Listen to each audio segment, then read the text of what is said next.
For thousands of years, humanity has left behind traces of brilliance and mystery. Stones with unreadable messages, metals we should not have forged, ruins too massive to explain. Every artifact holds a question. Every ruin whispers a secret, and together, they form a trail across the world, through deserts, caves, oceans, and forgotten tombs. Some say these are signs of lost civilizations. Others believe they are messages, left for us to discover when the time is right. So breathe deeply.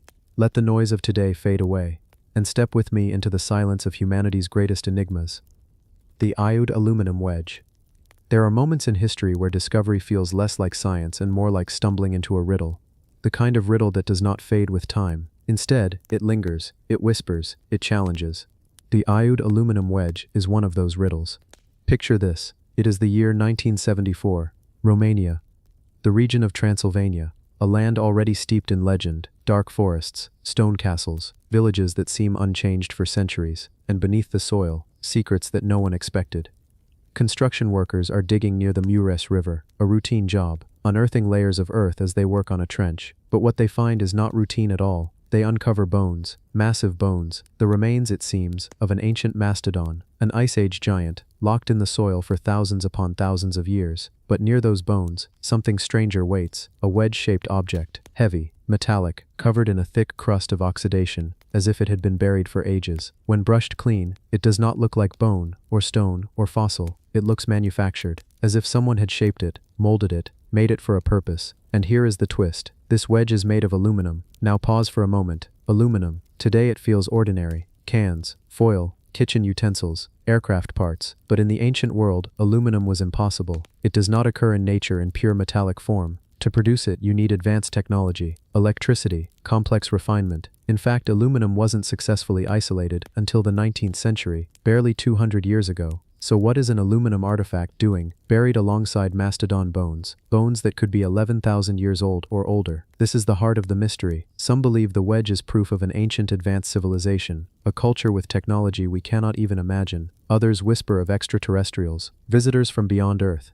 leaving behind tools in places where they should not exist. But skeptics push back. They argue it is modern, a piece of machinery discarded, buried by accident, not ancient, not mysterious, just misunderstood. So which is it? Artifact or accident? Lost civilization or misplaced tool? Let's go deeper. The wedge itself measures about 8 inches long, shaped like a small axe head or part of a machine. Tests revealed it is 89% aluminum, mixed with copper, silicone, zinc, and traces of other elements. Not raw ore, not something that could just form naturally. It was deliberately created. Some analyses suggest the oxide coating that covered it was thick enough to take hundreds, if not thousands of years to form, meaning this object had been underground for longer than industrial aluminum has even existed. This is where the story tilts into the uncanny. Imagine holding it in your hands, cold, heavy, its edges worn, as if once functional, and then realizing it should not exist in the timeline we know. Archaeologists were divided. Historians shook their heads. Some dismissed it as a hoax, but others quietly admitted they could not explain it. Was it part of a tool, a piece of machinery? Some said it resembled the foot of a landing gear, a component that might belong to an aircraft, or even a spacecraft. That speculation caught fire,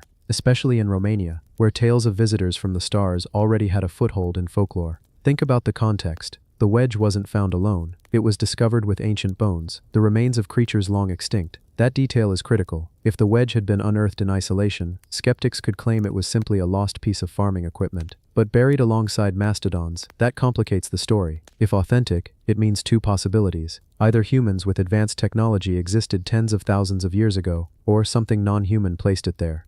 And that is why the iode aluminum wedge keeps resurfacing in discussions of forbidden archaeology. It stands as one of those out-of-place artifacts, objects that do not belong where they are found, artifacts that strain the neat timelines of history. But here is where things grow even more tangled. The wedge disappeared for a time. After its discovery, it was sent to the Transylvanian Museum of History. It sat in storage, rarely displayed, often forgotten. For decades, access was limited. Photographs were few, reports inconsistent, almost as if its existence was quietly brushed aside.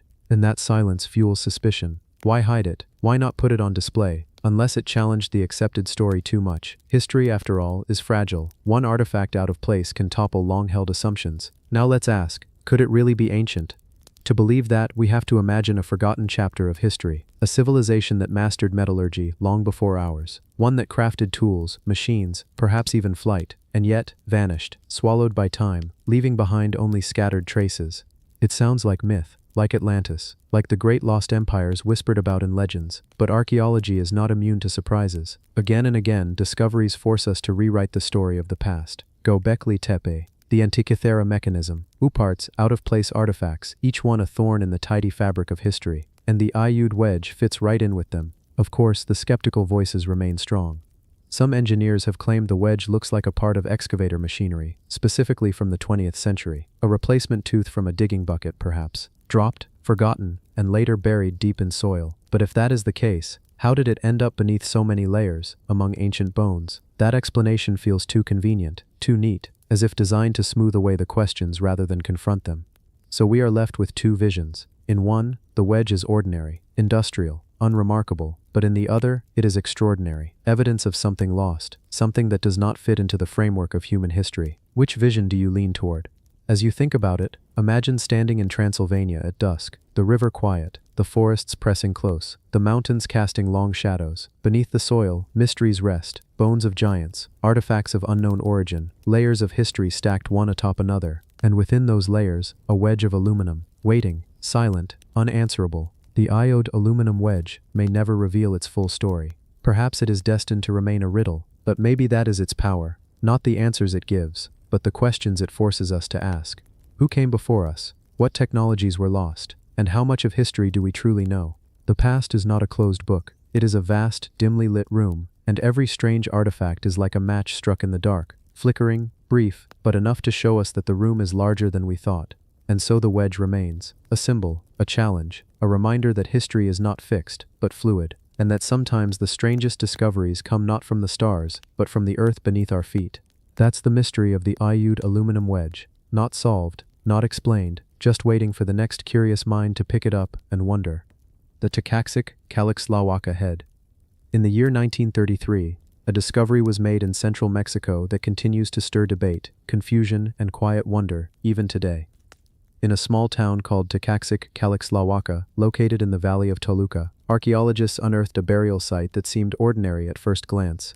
The graves, the pottery, and the local artifacts all reflected the world of pre-Columbian Mesoamerica. It was the kind of site historians expected to find in that part of Mexico. And then, among the soil and stones, there appeared something completely out of place, something that should not have been there at all.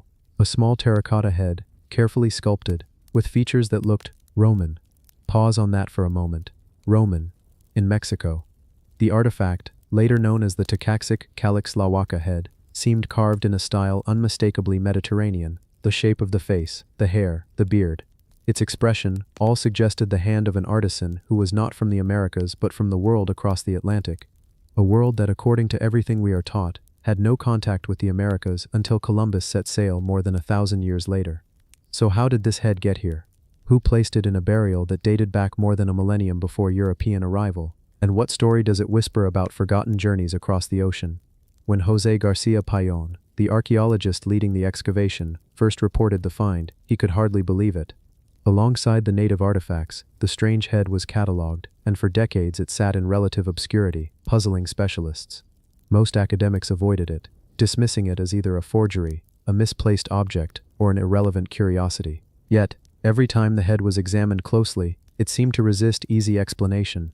Its features were not Mesoamerican, not Toltec, not Aztec, not even remotely similar to Mayan artistry.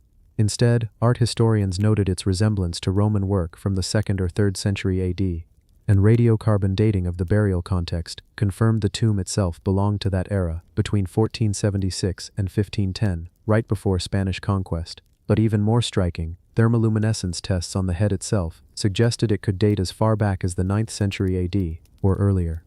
Now imagine this, a Roman-style terracotta head, possibly over 1,000 years old, resting in a Mexican grave long before Columbus. This is not a legend, not a rumor, it's an actual artifact housed in the National Museum of Anthropology in Mexico City, and its existence alone forces us to ask, did people from the Old World reach the New long before the Age of Exploration? Some suggest it might be proof of transoceanic contact. Perhaps a Roman ship, blown off course, reached the distant shores of the Americas. Or maybe traders carried Mediterranean goods farther than we realize, passing them through endless hands until the object crossed the ocean. Others say it could have been brought during the medieval period, carried by Vikings or other travelers, and then buried later. But even these explanations feel thin, because the head was not found loose, like an imported trinket. It was part of a burial, an object deliberately placed in the grave as if it meant something sacred to the people who buried it. And here's where the mystery deepens. If it was foreign, did the local people recognize it as foreign? Did they see in its strange features a divine presence, a face of another world? Or was it simply a curiosity, a beautiful relic from across unknown waters, carried into the afterlife as a prized possession? Every attempt to explain the head creates more questions than answers. If it truly is Roman, then how did it arrive in Mexico centuries before Columbus? If it is not Roman, then why does it look so convincingly Roman to experts in art history? And if it is a forgery, how could it have been planted in a scientifically controlled excavation in 1933, when no one stood to gain anything from such a strange discovery? Think of the possibilities. Perhaps forgotten voyages did occur. Perhaps sailors from the ancient Mediterranean world, blown westward by storms, reached lands they could not map and could not return from. Perhaps their stories were lost, their records buried, but small traces like this terracotta head remain. Some even connect the Tekaxic-Calixtlahuaca head to the larger puzzle of pre-Columbian contact theories. The idea that civilizations across the oceans may have brushed against one another long before history acknowledges it. Norse voyages to Vinland are already accepted. Why not earlier attempts by Phoenicians, Carthaginians, or even Romans? Why couldn't a ship, lost on the vast Atlantic, find itself on the shores of the Americas, leaving behind fragments of its world? But skeptics push back. They argue that extraordinary claims require extraordinary evidence. A single artifact, they say, is not enough. Maybe the head was a modern intrusion, somehow misplaced into the burial. Maybe it fell into the excavation through accident, or perhaps it was mixed with the soil in earlier centuries. They ask for more artifacts, more proof. Yet none have surfaced. Only this one head, sitting quietly in its museum case, refusing to answer. It is easy to see why some archaeologists prefer to ignore it. To accept it fully would be to rewrite enormous parts of history. It would force us to admit that ancient people crossed oceans in ways we cannot fully trace. It would open the possibility that the world was more connected, more interwoven than we ever imagined, and that kind of admission changes everything. So the Tekaxic-Calixtlahuaca head rests in uneasy silence, a Roman face in the heart of Mexico, a riddle locked in terracotta. Neither proven nor disproven, both ordinary and impossible. Picture it in your mind. A small head, about the size of your palm. Its eyes staring forward, its features carved with delicate care. It looks like something you might expect in a European archaeological display, perhaps dug from an Italian villa. And yet, here it is, buried beneath Mexican soil, centuries away from where it should belong. The mystery has not faded. Scholars still write about it, writers still wonder about it, and those who see it for the first time always ask the same question: how? How did this little head travel across oceans and centuries to find its resting place in a grave far from home? And more importantly, what other stories lie hidden, waiting to be uncovered, that may force us to rethink everything we know about the ancient world? Perhaps this is only the beginning. Perhaps the head is just one clue, pointing to a much larger, forgotten chapter of human history. A chapter where oceans were not barriers but bridges, where people ventured farther than we ever dared to believe. The Tekaxic-Calixtlahuaca head does not give us answers, but it reminds us that history is not fixed. It is alive, full of surprises, always capable of overturning what we thought we knew. And in that silence, in that uncertainty, lies the power of the mystery. The Baghdad skeletons. In the dusty heart of Iraq, not far from the banks of the Tigris, archaeologists uncovered something that should not have been there. Not tools, not pottery, but skeletons. Bones so old, yet so strange, that they whispered of something deeply unsettling about our ancient past. These were not ordinary burials, not neat graves with offerings, not royal tombs sealed with care. No, these were scattered remains, skeletons discovered in Baghdad soil, hidden beneath layers of history, and when they came to light, they raised more questions than answers. At first glance, the discovery seemed simple: human skeletons. But the closer researchers looked, the stranger it became. Some of these skeletons appeared far too ancient to belong to the known history of Mesopotamia, the cradle of civilization. Some even carried features that didn't quite match with the people believed to have lived there thousands of years ago. Imagine digging in the ruins of a land once ruled by Sumerians, Babylonians, and Assyrians, and suddenly finding skeletons that look like they belong to another age, another place, or maybe another species. The bones were unusually large. In some reports, elongated skulls were mentioned, features that did not quite align with the populations known to have lived in Mesopotamia. And then there was the placement. Some skeletons were buried in ways that suggested rituals, or perhaps something darker. Archaeologists tried to classify them, but the deeper they studied, the more puzzling the evidence became. Were these skeletons part of an unknown culture? Migrants from a distant land? Or traces of something far stranger? Beings who lived in Mesopotamia long before recorded history even began. Think of Baghdad's significance. This is the very land where writing was born, the place where kings inscribed laws into stone, the land of ziggurats, of the Code of Hammurabi, of Gilgamesh himself. If skeletons that did not belong to these civilizations were found here, it meant one thing. Before the great cities, before the birth of history, something else was already there. Some researchers proposed that the skeletons belonged to a lost Mesopotamian tribe, erased from records. Others whispered of survivors from a forgotten catastrophe, people who lived underground or outside the reach of known history.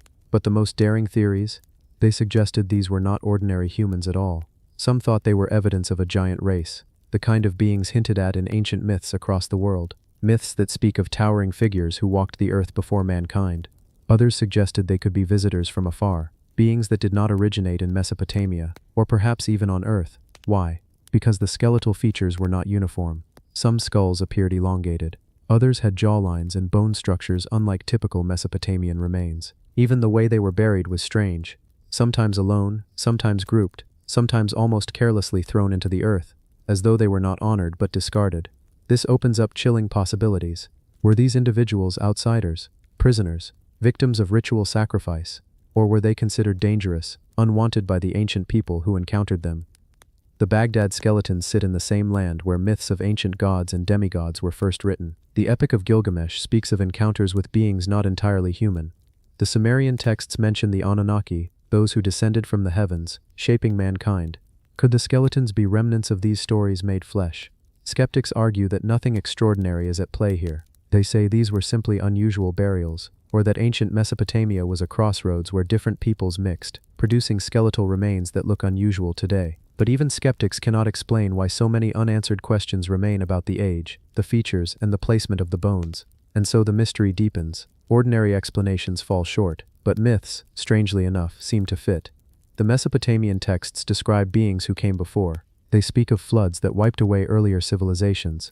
They hint that not all humans today are the first humans to have lived in this land.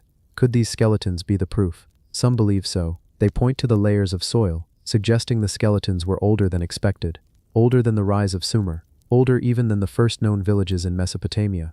If true, then Baghdad hides more than just the ruins of known history. It hides the remains of a forgotten humanity. Picture it for a moment. Thousands of years ago, long before cities and kings, a different people lived here, their bodies larger, their skulls longer, their customs unfamiliar. They thrived, and then they vanished, buried beneath the earth. And when the next civilization rose, their memory was erased. Only bones remained. But who were they? A lost tribe? A parallel humanity? Or something not human at all? The Baghdad skeletons sit quietly in the archives, rarely spoken of, often dismissed, yet never explained. Their mystery lingers because their very presence suggests we do not know our own story as well as we think. The cradle of civilization may not have been the beginning, but merely another chapter in a much older, much stranger human journey. When you think of Baghdad, you might think of history, of war, of empires long gone. But beneath all of that, beneath every stone and every ruined wall, are bones that do not fit. Bones that tell us something else was here before us, something forgotten, something erased. And that is the haunting truth of the Baghdad skeletons. They remain, even now, a reminder that beneath the surface of human history lies another story, one we were never meant to know. The Cascahal block script. There is a stone slab, unlike any other ever found in the Americas. At first glance it might look ordinary, just a flat block with markings scratched into its surface. But when archaeologists uncovered it near a small village in Veracruz, Mexico, it forced scholars to rethink everything they thought they knew about the beginnings of writing in the New World. This artifact is called the Cascahal block, and what it contains has puzzled linguists, historians, and archaeologists for decades. The block itself is small, not grand or towering like an Olmec head. It measures only about 36 centimeters long and 21 centimeters wide, weighing just under 12 kilograms. Yet the power of what is carved onto its surface is immense. Scratched into the stone are 62 symbols. Some look like plants, some look like insects, others resemble tools, corn, or abstract shapes. and the arrangement of these symbols suggests something far more than decoration. They appear to form a sequence, a deliberate pattern, possibly the earliest form of writing in the Americas. The Olmecs, who flourished from about 1500 to 400 BCE, are often referred to as the mother culture of Mesoamerica. They were the precursors to the Maya, the Aztec, and many other civilizations. Their colossal stone heads are famous worldwide. But what the Cascajal block represents is different. It suggests that the Olmecs may have had a written language centuries before the Maya developed their hieroglyphics.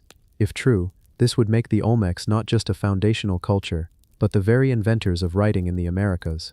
And yet, the mystery is deep, because we cannot read it. Despite decades of study, the symbols on the block have resisted all attempts at decipherment. Scholars cannot agree on whether the script is phonetic, logographic, or symbolic. Some believe it could be an early attempt at writing, where ideas were recorded instead of spoken language. Others argue it is a complete writing system, one that has simply been lost because so few examples survived. The frustrating truth is that the Cascajal block is unique. No other artifact has been found with the same symbols in the same sequence. Without more examples, it is nearly impossible to unlock its meaning. That is what makes the block so haunting. It gives us a glimpse into a language, a system of communication that may have vanished forever. Imagine an entire civilization with its own way of recording history, its own methods of capturing stories, rituals, and laws, and now all of it may be reduced to a single slab of stone, a fragment of memory carved into rock, a voice we can see but cannot hear. The context of its discovery adds even more layers of intrigue. The block was unearthed in 1999 by road builders working near the village of Lomas de Tacamachapa in the Mexican state of Veracruz. It wasn't found in a ceremonial center, a tomb, or a pyramid, but buried among construction debris. This raised immediate questions. How did it get there? Was it discarded? Was it buried intentionally? Could it have been part of a larger archive that has long since been destroyed? Scholars immediately began to debate its authenticity. Could it be a modern forgery?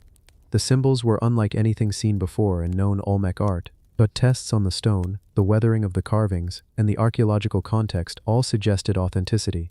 Eventually, most experts accepted that the Cascajal block was genuine. But authenticity only deepened the puzzle. Because the Olmecs were never thought to have developed writing, until the block appeared, scholars believed that true writing in the Americas began with the Zapotec or Maya centuries later. The block forces us to ask whether the Olmecs were far more advanced than we thought, or whether other pieces of their written tradition simply remain undiscovered. Think of what this means. If the Olmecs had writing, then their culture was recording laws, trade, religion, and history long before the Maya. It suggests a sophistication that goes beyond monumental heads and ceremonial centers. It implies that the Olmecs were not only artists and builders but philosophers and chroniclers. They were capable of abstract thought, of encoding language into symbols. They were, in short, more like us than we imagined. But here is the unsettling part. What if this block is all that is left? What if entire libraries of Olmec writing once existed, written on perishable materials like bark, paper, or cloth, and they simply rotted away in the humid jungles of Veracruz? The stone could be the last survivor of an entire lost archive, a single page torn from a vanished book. That thought lingers. How much knowledge can vanish without a trace? Scholars who have studied the block have noticed patterns. Some symbols repeat in ways that resemble grammar, some appear in pairs, others at the beginning or end of sequences. This suggests structure, but is it a record of rituals, a calendar, a list of rulers, or something entirely different? Without a bilingual key, like the Rosetta Stone was for Egyptian hieroglyphs, we may never know, and no such key has ever been found for the Olmec script. Another possibility adds to the intrigue. What if the block is not Olmec at all, but from a different, unknown culture that lived alongside them? Could there have been another civilization, one that coexisted with the Olmecs but left almost no trace? The Cascajal block may not just be a mystery of language, it may be evidence of a hidden people, one erased from history except for a single carved stone, and still, the block resists answers. Decade after decade, the same questions remain. Was this truly the first writing of the Americas? Was it a full writing system, or merely a proto-script? Was it Olmec, or was it something else entirely? Each interpretation opens more doors than it closes. Even the symbols themselves stir debate. Some resemble maize, which was central to Mesoamerican life. Others resemble insects or tools. Are these literal images, or do they stand for sounds, like an alphabet? One symbol looks like a throne. Could this mean kingship, or authority, or ritual? Another looks like a fish. Was this about food, trade, or religion? Each carving feels alive, yet frozen, waiting for a reader who may never come. It is also possible that the block is not meant to be read in the way we imagine. Maybe it wasn't a narrative or a list. Maybe it was magical, a spell, a charm, a sacred inscription meant to be seen but not spoken. If so, it may never have been intended for human eyes at all, but for gods, ancestors, or spirits. That possibility reminds us that writing is not only practical, it can also be sacred, mysterious, and esoteric. Today, the Cascahal block is kept safe, studied, and guarded. Scholars from across the world come to examine it. Each brings new theories, new comparisons, new methods of analysis. Some apply computer models, trying to detect hidden structures in the sequences. Others compare the symbols with known Olmec art. But for now, the block remains stubborn. It whispers, but it does not speak. And so the Cascahal block stands as one of the most frustrating and fascinating puzzles of the ancient world. A small stone that could rewrite the history of writing in the Americas. A text that cannot be read. A voice that cannot be heard. A reminder of how much has been lost, and how fragile human memory really is. The Olmecs themselves vanished long ago, their cities abandoned, their monuments left to the jungle. What remains of them are colossal heads, fragments of pottery, and now this block.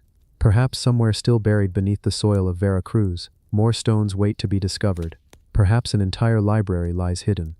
Or perhaps this single block is all we will ever have. It is enough to remind us that history is not a straight line, it is a shattered mirror. Sometimes we see reflections, sometimes only fragments. The Cascahal block is one such fragment. It tells us the Olmecs, or whoever carved it, had a system of meaning deeper than we once believed. But it keeps its meaning hidden, leaving us with more questions than answers. And that is why it haunts archaeologists. Because sometimes the greatest discoveries are not the ones that explain, but the ones that refuse to explain.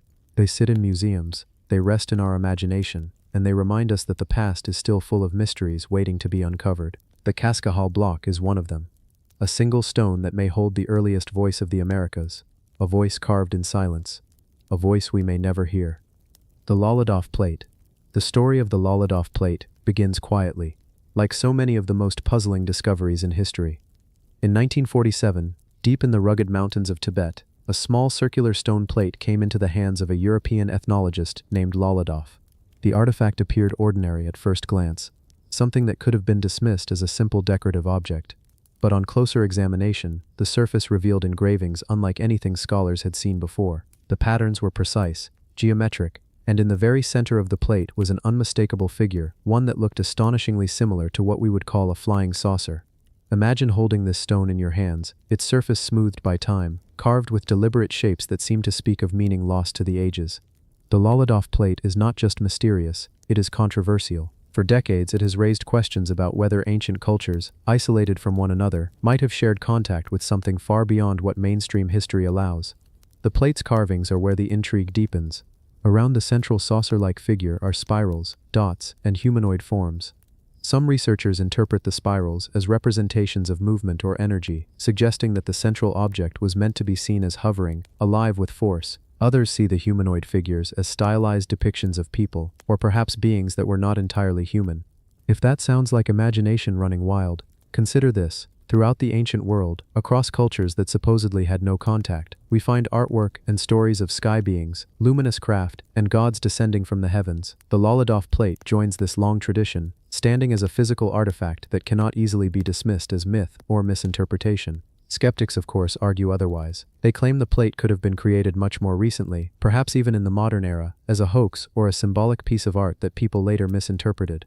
They point out the lack of definitive archaeological context. The plate was not discovered in a sealed tomb or a clear stratigraphic layer, but instead surfaced in the hands of a collector. And in archaeology, context is everything. Without it, dating becomes uncertain, and authenticity can always be questioned. But there's a counterpoint to consider. Not every artifact comes neatly packaged in context.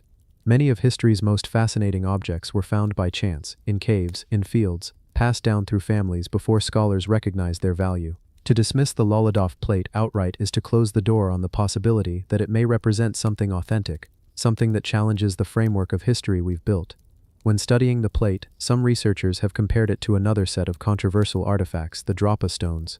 Discovered in the 1930s, also in a remote part of China near Tibet, these discs were carved with spiral grooves, some said to contain microscopic inscriptions. The Drapa stones themselves are wrapped in doubt, with debates raging over their authenticity, but the parallels between them and the Laladoff plate are hard to ignore. Both involve circular stone discs, both feature spirals, and both are connected to regions rich in legend about sky visitors and advanced beings. Could it be coincidence? Or are we looking at fragments of a larger story, scattered across time and geography? What makes the Laladov plate even more enigmatic is that it is not isolated in Tibetan lore. For centuries, Tibetan and Himalayan traditions have contained stories of beings who descended from the heavens.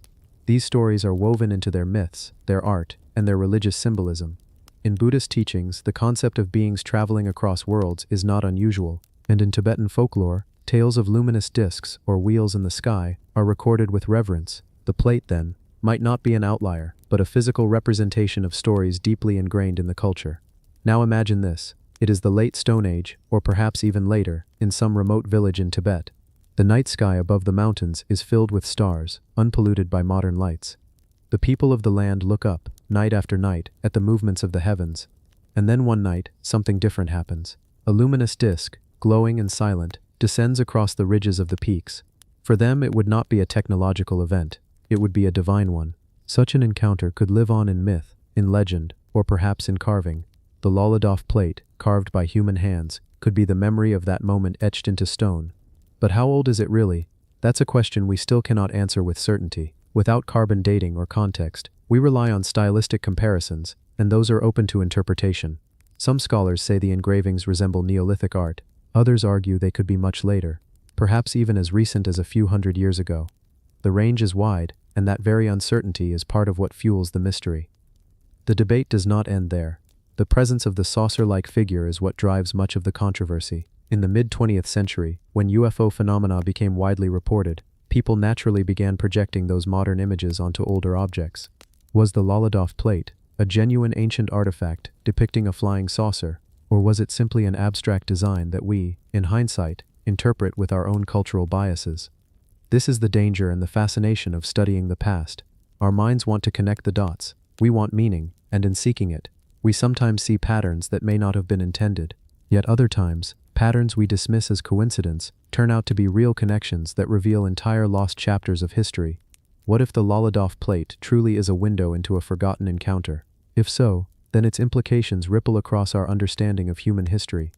It would suggest that ancient cultures, even in remote regions, were witnesses to phenomena we still struggle to explain today. It would suggest that the legends of sky beings were not just imagination, but memory. Consider also the craftsmanship of the plate. Stone carving requires effort, patience, and purpose. People did not carve stone discs with complex symbols for no reason. Every line, every spiral, every figure carried significance to those who made it. If the central figure was meant to depict a flying disc, then it must have been important enough to remember, to preserve in stone. As you think about the Laladov plate, you may begin to notice how many such anomalies exist across the world, each one small, isolated, but together forming a tapestry of mystery. The Nazca lines in Peru, which can only be appreciated from above, the ancient Sumerian carvings that depict star maps, the Dogon tribe of Africa, with knowledge of stars invisible to the naked eye. Again and again, fragments appear that suggest our ancestors had contact, knowledge, or experiences beyond what our textbooks tell us. Is the Laladov plate one more piece of this hidden puzzle? Perhaps we will never know for certain. What we can say is that it continues to spark wonder, debate, and curiosity. For decades, it has been quietly discussed in alternative history circles, a reminder that sometimes the smallest objects can raise the biggest questions. As you picture it now, a small, circular plate, carved with spirals, humanoids, and what appears to be a saucer, you can let your mind drift into the possibilities. Was it a memory of a real encounter? Was it art meant to symbolize something spiritual? Or was it, as skeptics say, a modern creation that fooled collectors? The answers remain hidden. But in the end, the Laladov plate serves its greatest purpose, not by providing answers, but by keeping alive the questions. It reminds us that human history is not a closed book. It is a story with missing chapters, with pages torn out, and with mysteries waiting to be rediscovered, and sometimes, a single carved stone can make us wonder about everything we thought we knew. The Keeladai pottery script. Beneath the quiet soil of Tamil Nadu, in the village of Keeladai, an ancient voice waited for centuries to be heard. What began as an ordinary excavation soon revealed fragments that would shake the timelines of history. These were not simple shards of clay. These were scripts etched into pottery, markings that whispered of literacy, trade, and cultural brilliance long before historians believed it had ever existed in this region. The Keeladai site first gained attention in 2015, when archaeologists unearthed layers of settlement buried along the banks of the Vaigai River. What they found was extraordinary. An urban center thriving nearly 2,500 years ago, with brick structures, wells, drainage systems, ornaments, and most curiously, pottery with writing. The marks carved onto these pieces were not random scratches. They carried patterns, symbols, and sequences that suggested a structured language. And here begins the rhythm of the mystery. Clay turns to script turns to story, and story turns to silence. A silence that echoes louder than words. For decades, the origin of writing in South India has been tied to the Brahmi script, thought to have emerged in the 3rd century BCE under the influence of Ashoka's inscriptions. But the Keeladai pottery fragments push the timeline further back. Some scholars argue they belong to as early as the 6th century BCE, at least 300 years older than the earliest Brahmi. If true, it suggests that the people of this region were literate before the Mauryan influence, challenging the accepted history of Indian scripts. Imagine this. In the dim glow of oil lamps, a potter carves lines into wet clay, not knowing his work will outlive him by millennia. The vessel is fired, used, broken, and buried. Centuries later, we stumble upon the fragments and struggle to read the lines. Was it a name, a prayer, an account of trade? Or perhaps an entire philosophy condensed into symbols? The rhythm returns. Clay holds the word holds the thought holds the people, and the people vanish.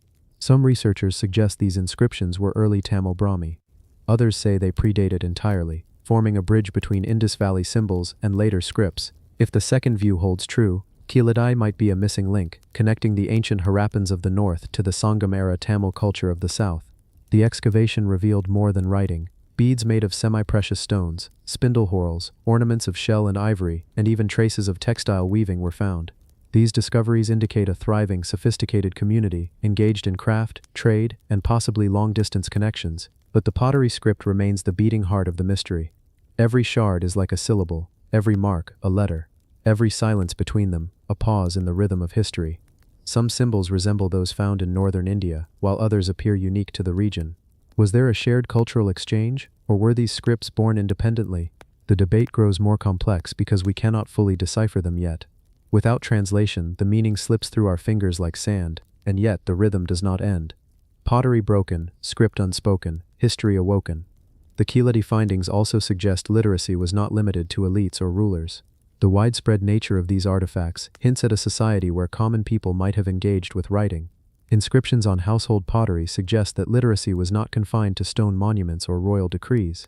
It was part of everyday life. This challenges the notion that writing in the ancient world was rare and restricted.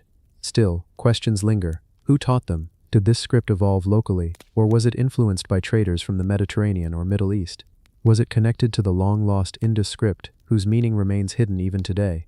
Or was it an entirely new invention of the Tamil people, carrying the seeds of one of the world's longest continuous linguistic traditions? The rhythm grows deeper, language buried, culture carried, secrets married. Even today, Tamil is recognized as one of the oldest living languages in the world, with a continuous history spanning over 2,000 years.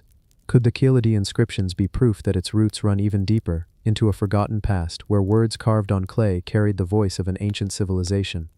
The soil of Keeladai has not given up all its secrets. Excavations continue, each season adding a fragment to the puzzle, yet the mystery remains unsolved. The marks on those potsherds refuse to reveal their complete story. They sit in museums and laboratories, waiting for the day when someone will finally read them, not as symbols but as words. Until then, we listen to the rhythm: broken clay, unbroken voice, lost letters, found silence. Keeladai speaks but only in whispers, and those whispers invite us to imagine an India far older, far more literate, and far more advanced than we have ever been taught. The mystery of Quimbaya airplanes. In the lush lands of Colombia, long before Europeans set foot in the Americas, the Quimbaya civilization thrived. Known for their extraordinary craftsmanship in gold, they left behind a legacy of artifacts that still puzzle archaeologists and engineers alike. Among their most astonishing creations is a group of small golden objects, no larger than a few inches, that bear a striking resemblance to modern airplanes. These pieces, often referred to as the Quimbaya airplanes, are some of the most hotly debated artifacts in the field of ancient mysteries. The story begins with the discovery of several tombs belonging to the Quimbaya culture, which flourished around 300 to 1000 CE. When archaeologists excavated these burial sites, they found an array of golden treasures, jewelry, ceremonial objects, and figurines.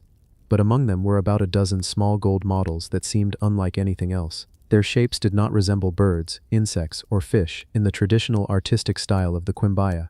Instead, their forms looked aerodynamic, complete with wings, stabilizers, and tails that bore an uncanny resemblance to modern aircraft. To a casual observer, these pieces could be mistaken for stylized birds, but to engineers and pilots who later examined them, the resemblance to airplanes was undeniable. Some of the artifacts even appeared to have vertical stabilizers at the rear, something no bird has, but every airplane does. The mystery deepened in the 20th century when aeronautical engineers began testing the design of the Quimbaya models. Scaled-up replicas were built with modern materials and tested in wind tunnels. To the astonishment of researchers, the models exhibited stable flight characteristics. They were not just random shapes, they followed the basic principles of aerodynamics. In fact, when modified slightly with engines and propellers, replicas of the Quimbaya designs were able to fly. This discovery fueled debates among scholars, skeptics, and enthusiasts alike. Could the Quimbaya people, over 1,000 years ago, have had knowledge of flight? Were these models symbolic representations of something they had witnessed? Or were they purely artistic creations that coincidentally mirrored modern aircraft? Mainstream archaeology suggests that the Quimbaya artifacts are likely stylized depictions of insects or birds, reflecting the culture's artistic creativity rather than technical knowledge of aviation. The unusual features, like vertical stabilizers, are explained as artistic flourishes. But this explanation does not satisfy everyone. The precision of the designs, their aerodynamic properties, and the number of artifacts discovered suggest a pattern that is hard to dismiss as coincidence. Some theorists propose that the Quimbaya may have had contact with an advanced civilization, either an unknown culture lost to history or something more otherworldly. Ancient astronaut theorists point to these artifacts as evidence of extraterrestrial influence, arguing that the Quimbaya crafted what they saw. If they had witnessed flying machines, whether human-made or alien, it might explain why their golden models bear such striking resemblance to aircraft.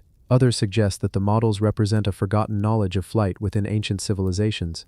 After all, humanity has a long history of fascination with the skies. Cultures across the world, from the ancient Egyptians to the Hindus with their texts describing flying vimanas, have left behind stories of aerial vehicles. Could the Quimbaya airplanes be another piece of that puzzle? What makes the Quimbaya artifacts especially compelling is their durability. Made of solid gold, they were not functional toys, but ceremonial or symbolic objects. Their inclusion in tombs suggests they had spiritual or ritual significance. If they were meant to represent birds or insects, why not make them look more naturalistic, as the Quimbaya did with other animal depictions? Why choose a design so mechanical, so aerodynamic, and so different from the natural world? The mystery continues to spark debates. Some engineers argue that the designs are too precise to be accidental. The existence of a vertical tail fin, which stabilizes airplanes during flight, is a feature unknown in birds or insects, yet the Quimbaya included it. Others counter that humans often find familiar shapes in abstract art, a phenomenon known as pareidolia. In other words, we see airplanes in these objects because we want to see them. Still, the fact that scaled-up models of the Quimbaya airplanes can actually fly cannot be ignored. It raises an unsettling possibility that our ancestors knew more than we give them credit for. Either through observation of something extraordinary, or through knowledge passed down from forgotten sources, they captured the essence of flight in gold long before modern aviation was even dreamed of. For those who study ancient mysteries, the Quimbaya airplanes serve as a reminder of how little we truly understand about the past. Were these objects symbolic offerings to gods of the sky? Were they memories of something witnessed long ago? Or are they simply beautiful works of art that coincidentally resemble technology thousands of years ahead of their time? The Quimbaya civilization eventually faded, their culture swallowed by the passage of centuries. Yet their golden artifacts endure, still gleaming as brightly as the day they were crafted, still whispering questions to those who look closely. Whether they are echoes of advanced knowledge, remnants of contact with others, or simply enigmatic art, they remain among the most mysterious creations of the ancient world. Perhaps the greatest mystery is not the artifacts themselves, but the silence of history that surrounds them. We may never know what the Quimbaya people truly intended when they shaped those golden forms, but the mere possibility that they may have glimpsed the skies in ways we cannot fully explain ensures that their legacy will never be forgotten. Chachapoya cloud mummies. High in the remote cloud forests of northern Peru lies one of the strangest and most haunting mysteries of the ancient world. Here, where the mountains scrape against drifting mists and rain-soaked cliffs overlook deep valleys, the Chachapoya civilization once thrived.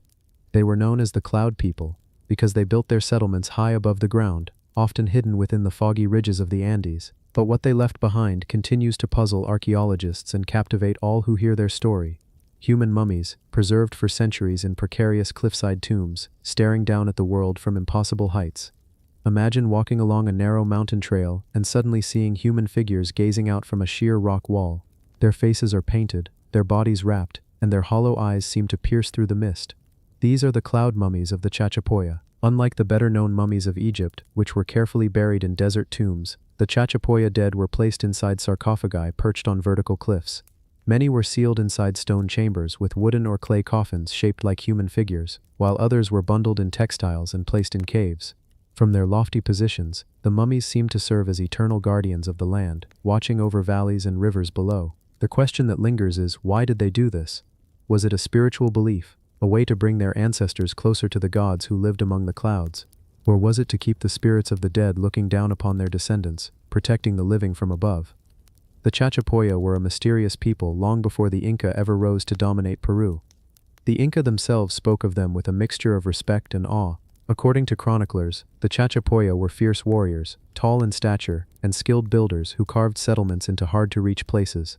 Their architecture included stone fortresses like Kulap, sometimes called the Machu Picchu of the north. Unlike other Andean civilizations, however, much about the Chachapoya remains obscure because they left no written records. Their story must be pieced together from ruins, artifacts, and the haunting presence of their mummies. In 1928, archaeologists exploring the Utacubamba Valley came upon something extraordinary, a series of sarcophagi set into a cliff face, seemingly defying gravity. Each sarcophagus stood upright, nearly as tall as a person, painted in red and white, with faces sculpted at the top. They became known as the Purun Machos, giant, eerie statues that contained the remains of Chachapoya ancestors. From a distance they looked like sentinels keeping silent watch, as if guarding sacred secrets against intruders. The placement of these sarcophagi raises many questions. How did the Chachapoya manage to transport heavy human remains, coffins, and building materials up sheer cliffs without modern equipment? Even today, reaching some of these tombs requires ropes, harnesses, and climbing gear. The idea that an ancient civilization was able to scale such heights regularly, carrying their dead, is astonishing. It suggests not only engineering skill, but also a worldview where the boundary between life and death was linked with the heights of the clouds.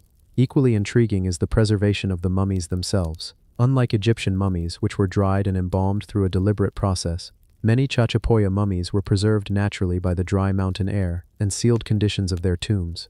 Some are still wrapped in intricate textiles decorated with patterns, while others retain traces of painted designs on their faces. Their preservation seems almost accidental, yet profoundly effective, allowing the cloud people to remain visible long after their civilization disappeared. But the mystery deepens when considering the rituals behind these burials. Did the Chachapoya believe their ancestors needed to be close to the sky in order to reach the gods? Or did they think that placing the dead so high would prevent enemies from disturbing them? There is also the possibility that these towering tombs were intended to awe and intimidate outsiders, sending the message that their ancestors were always watching. Archaeologists have noted something else unusual. Not all Chachapoya mummies are found in sarcophagi. Some were placed in small, hidden caves, sitting upright in bundles, often alongside offerings of pottery, food, and ornaments. This suggests a variety of burial practices, perhaps depending on status, lineage, or role in the community. Some of the mummies appear to have been revisited by their descendants, as though the living would return to consult or honor them. This idea echoes traditions in other ancient cultures, where ancestors were not simply gone but continued to play an active role in the world of the living. Yet the greatest mystery is what became of the Chachapoya themselves. By the time the Spanish arrived in the 16th century, the Chachapoya had already been conquered by the Inca, their culture absorbed, and their people scattered. Disease and warfare devastated their numbers, and their once thriving civilization faded into obscurity. Today, their descendants still live in northern Peru, but the secrets of their ancestors' practices are largely forgotten. The mummies remain as silent witnesses to a past that was never written down. Standing before these cliffside tombs, one can't help but feel both awe and unease. The painted faces of the sarcophagi seem alive, their watchful gaze unbroken by centuries. The cloud mummies carry with them an air of timelessness, reminding us that death, for the Chachapoya, was not an ending but a continuation. A presence that lingered among the clouds, watching, guiding, and perhaps even warning. The discovery of the cloud mummies has also raised another question that is rarely discussed. Could there be more hidden tombs waiting to be found, sealed away in inaccessible cliffsides?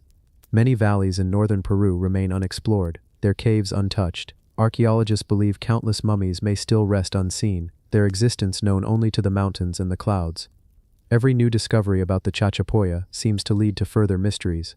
Why did they vanish so quickly after Inca conquest? Why did they choose such dangerous burial methods? And what do their haunting cliffside mummies truly represent? Perhaps the Chachapoya believed that life and death were not separate, but joined in a cycle that forever connected earth, sky, and ancestor. When you picture these mummies, high above the misty valleys, you begin to understand the sense of reverence and mystery they left behind. They are more than preserved bodies. They are echoes of a culture that lived in harmony with the heights, that embraced the clouds as their eternal home. The cloud mummies of the Chachapoya remind us that human history is filled with ways of understanding life, death, and the beyond that differ profoundly from our own. They are a haunting testament to the imagination, belief, and determination of a people who lived and died among the clouds, leaving behind one of the most breathtaking mysteries of the ancient world, the Tiwanaku Gate of the Sun. In the high plains of Bolivia, near the desolate expanse of Lake Titicaca, lies one of the most enigmatic monuments ever crafted by ancient hands.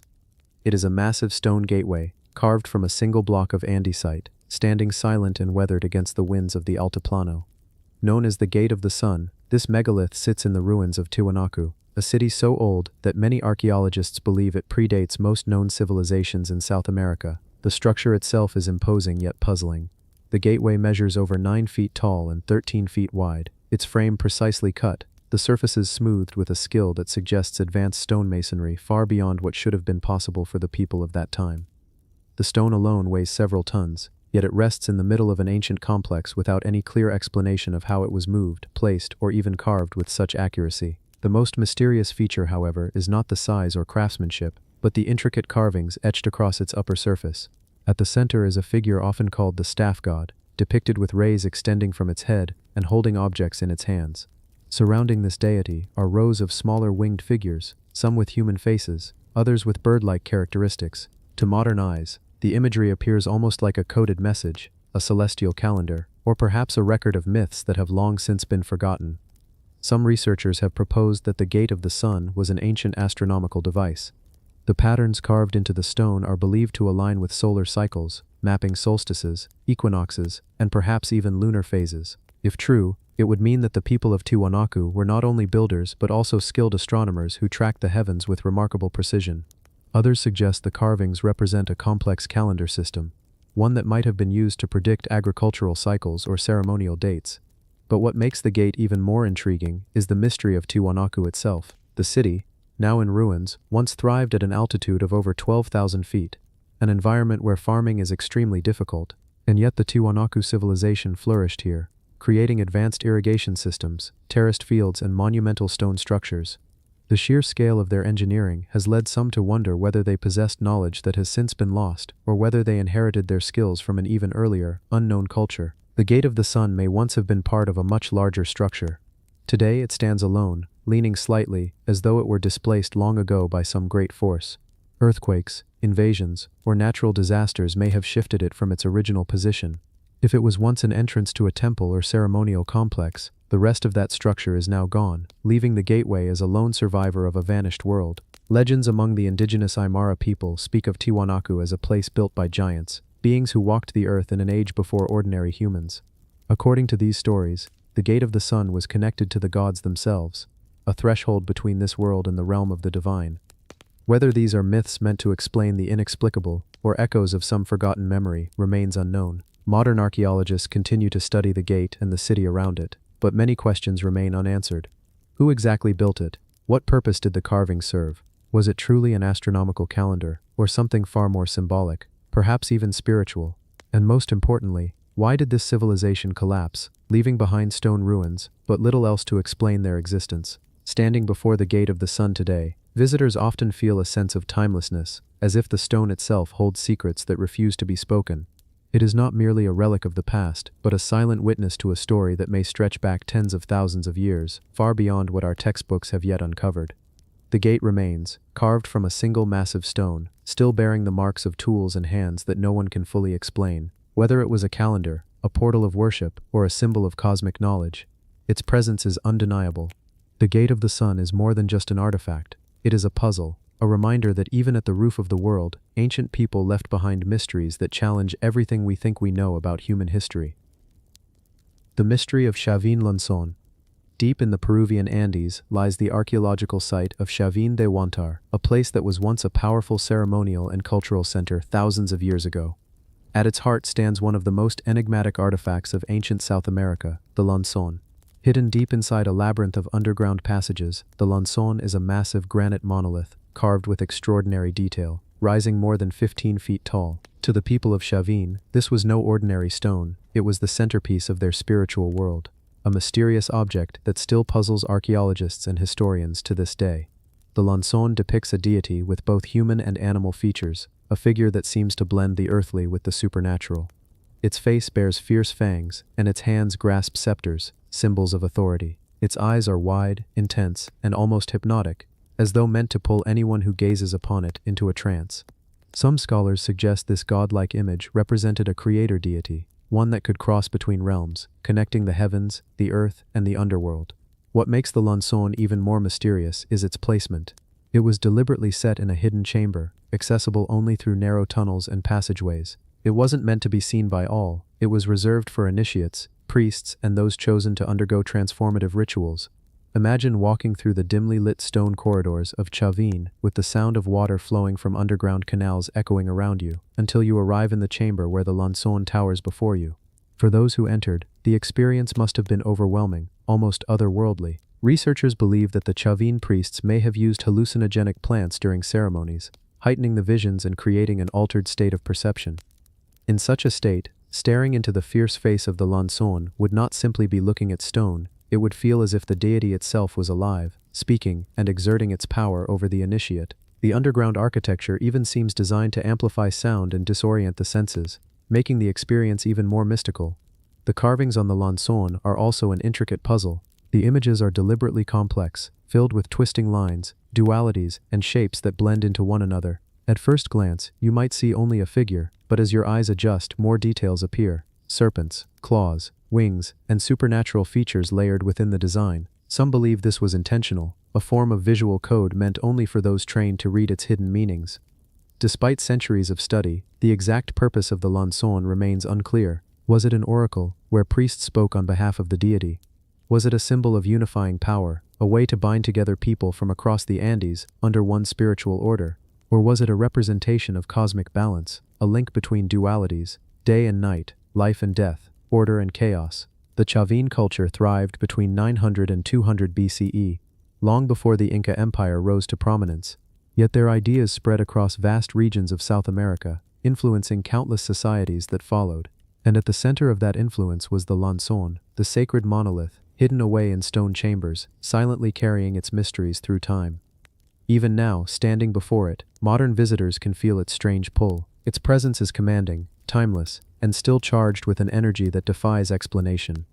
The lanzón is not just a relic of the past, it is a window into how ancient people viewed the cosmos, the divine, and their place in the world.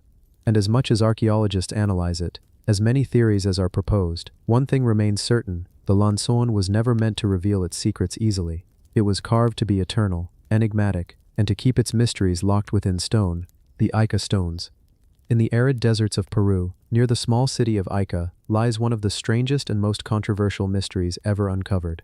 It is not a lost city, nor a ruined temple, but rather a vast collection of engraved stones, thousands of them, each bearing strange images that seem far too advanced, too unusual, and too contradictory to what mainstream history tells us about ancient civilizations. These artifacts are known as the Ica stones, and to this day, they remain a puzzle without a clear answer.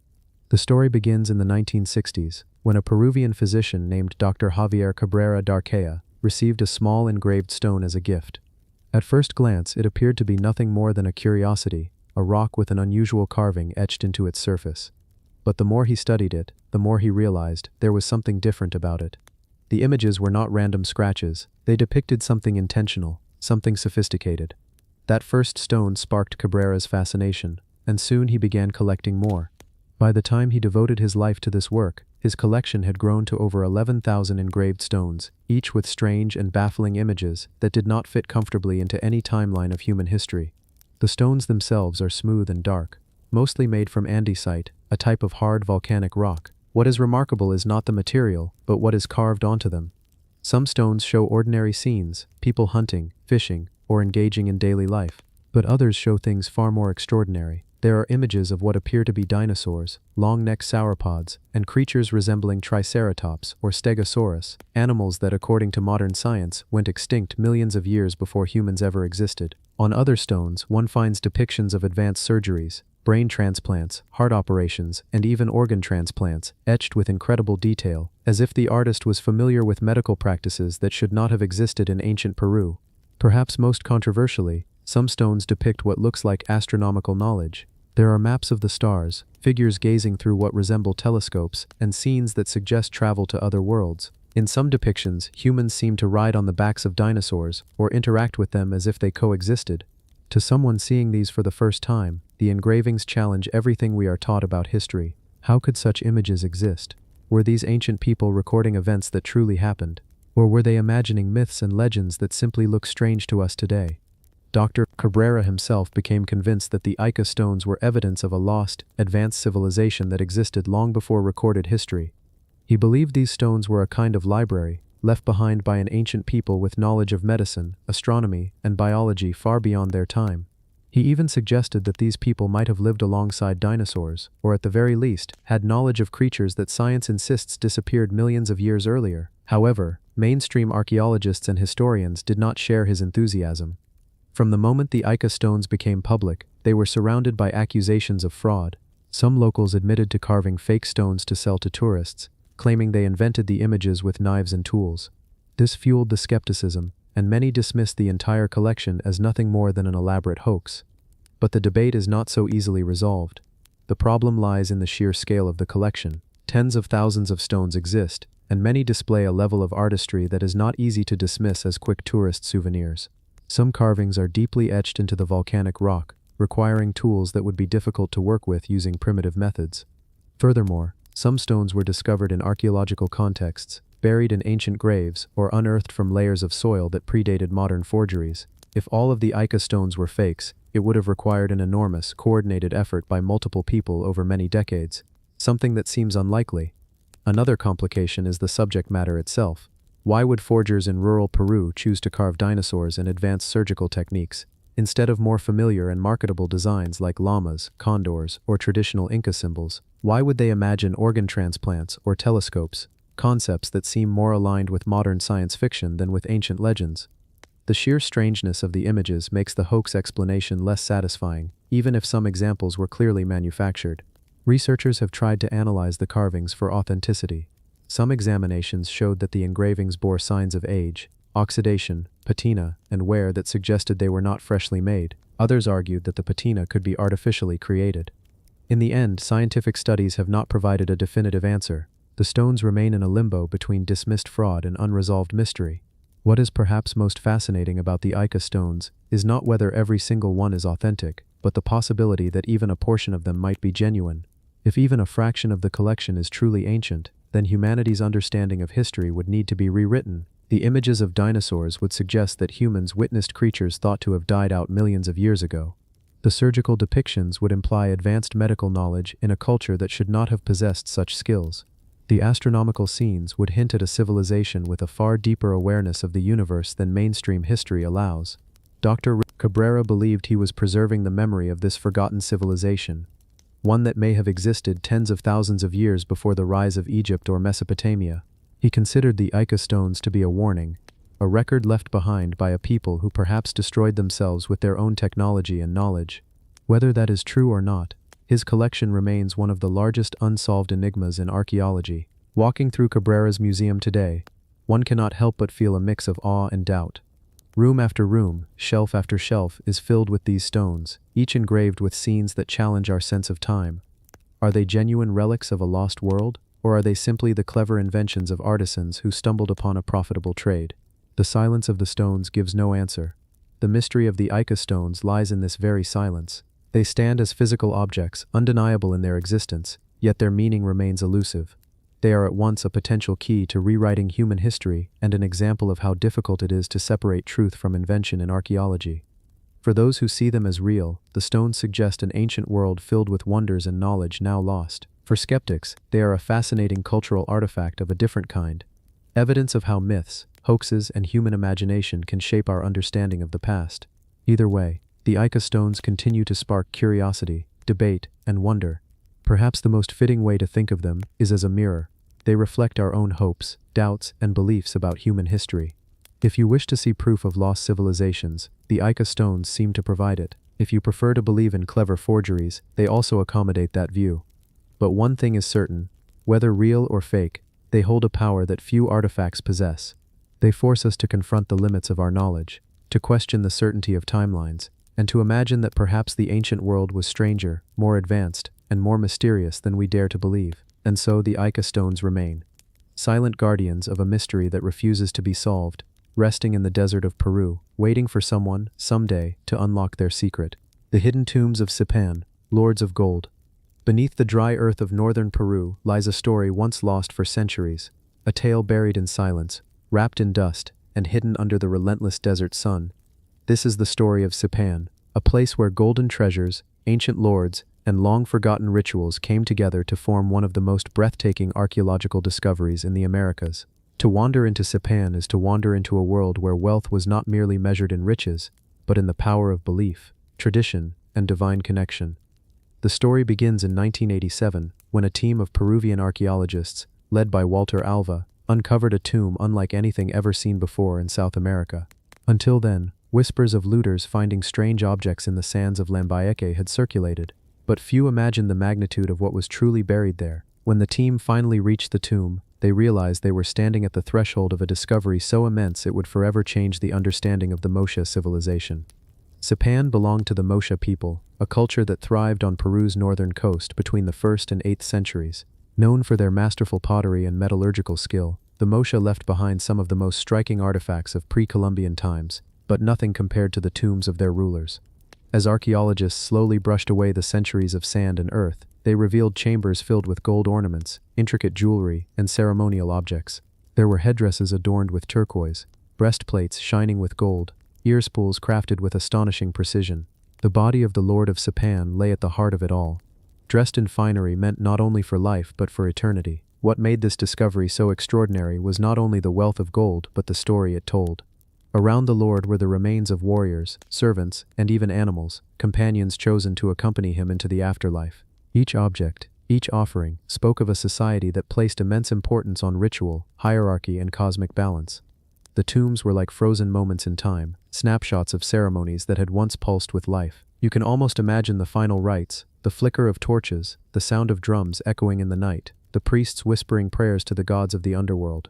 The burial was not only an act of reverence, but a performance of power, a declaration that the ruler's spirit would continue to guide the people even after death. For centuries, the sands had protected this story. Looters had come close, and indeed some treasures had already been stolen before Alva's team arrived. But what remained was still astonishing: a complete royal tomb, intact, untouched by time, in ways few archaeologists ever dared to hope. It was quickly hailed as the King Tutankhamun of the Americas, a comparison not lightly made, for both revealed golden riches buried with rulers who were seen as gods among men. But the mystery of Sipan extends beyond the treasures. Who exactly was the Lord of Sipan? Was he merely a ruler, or was he seen as a divine figure, a living embodiment of the gods themselves? The artifacts seem to suggest the latter. He was buried with regalia that matched depictions of warriors and priests in Mochi art.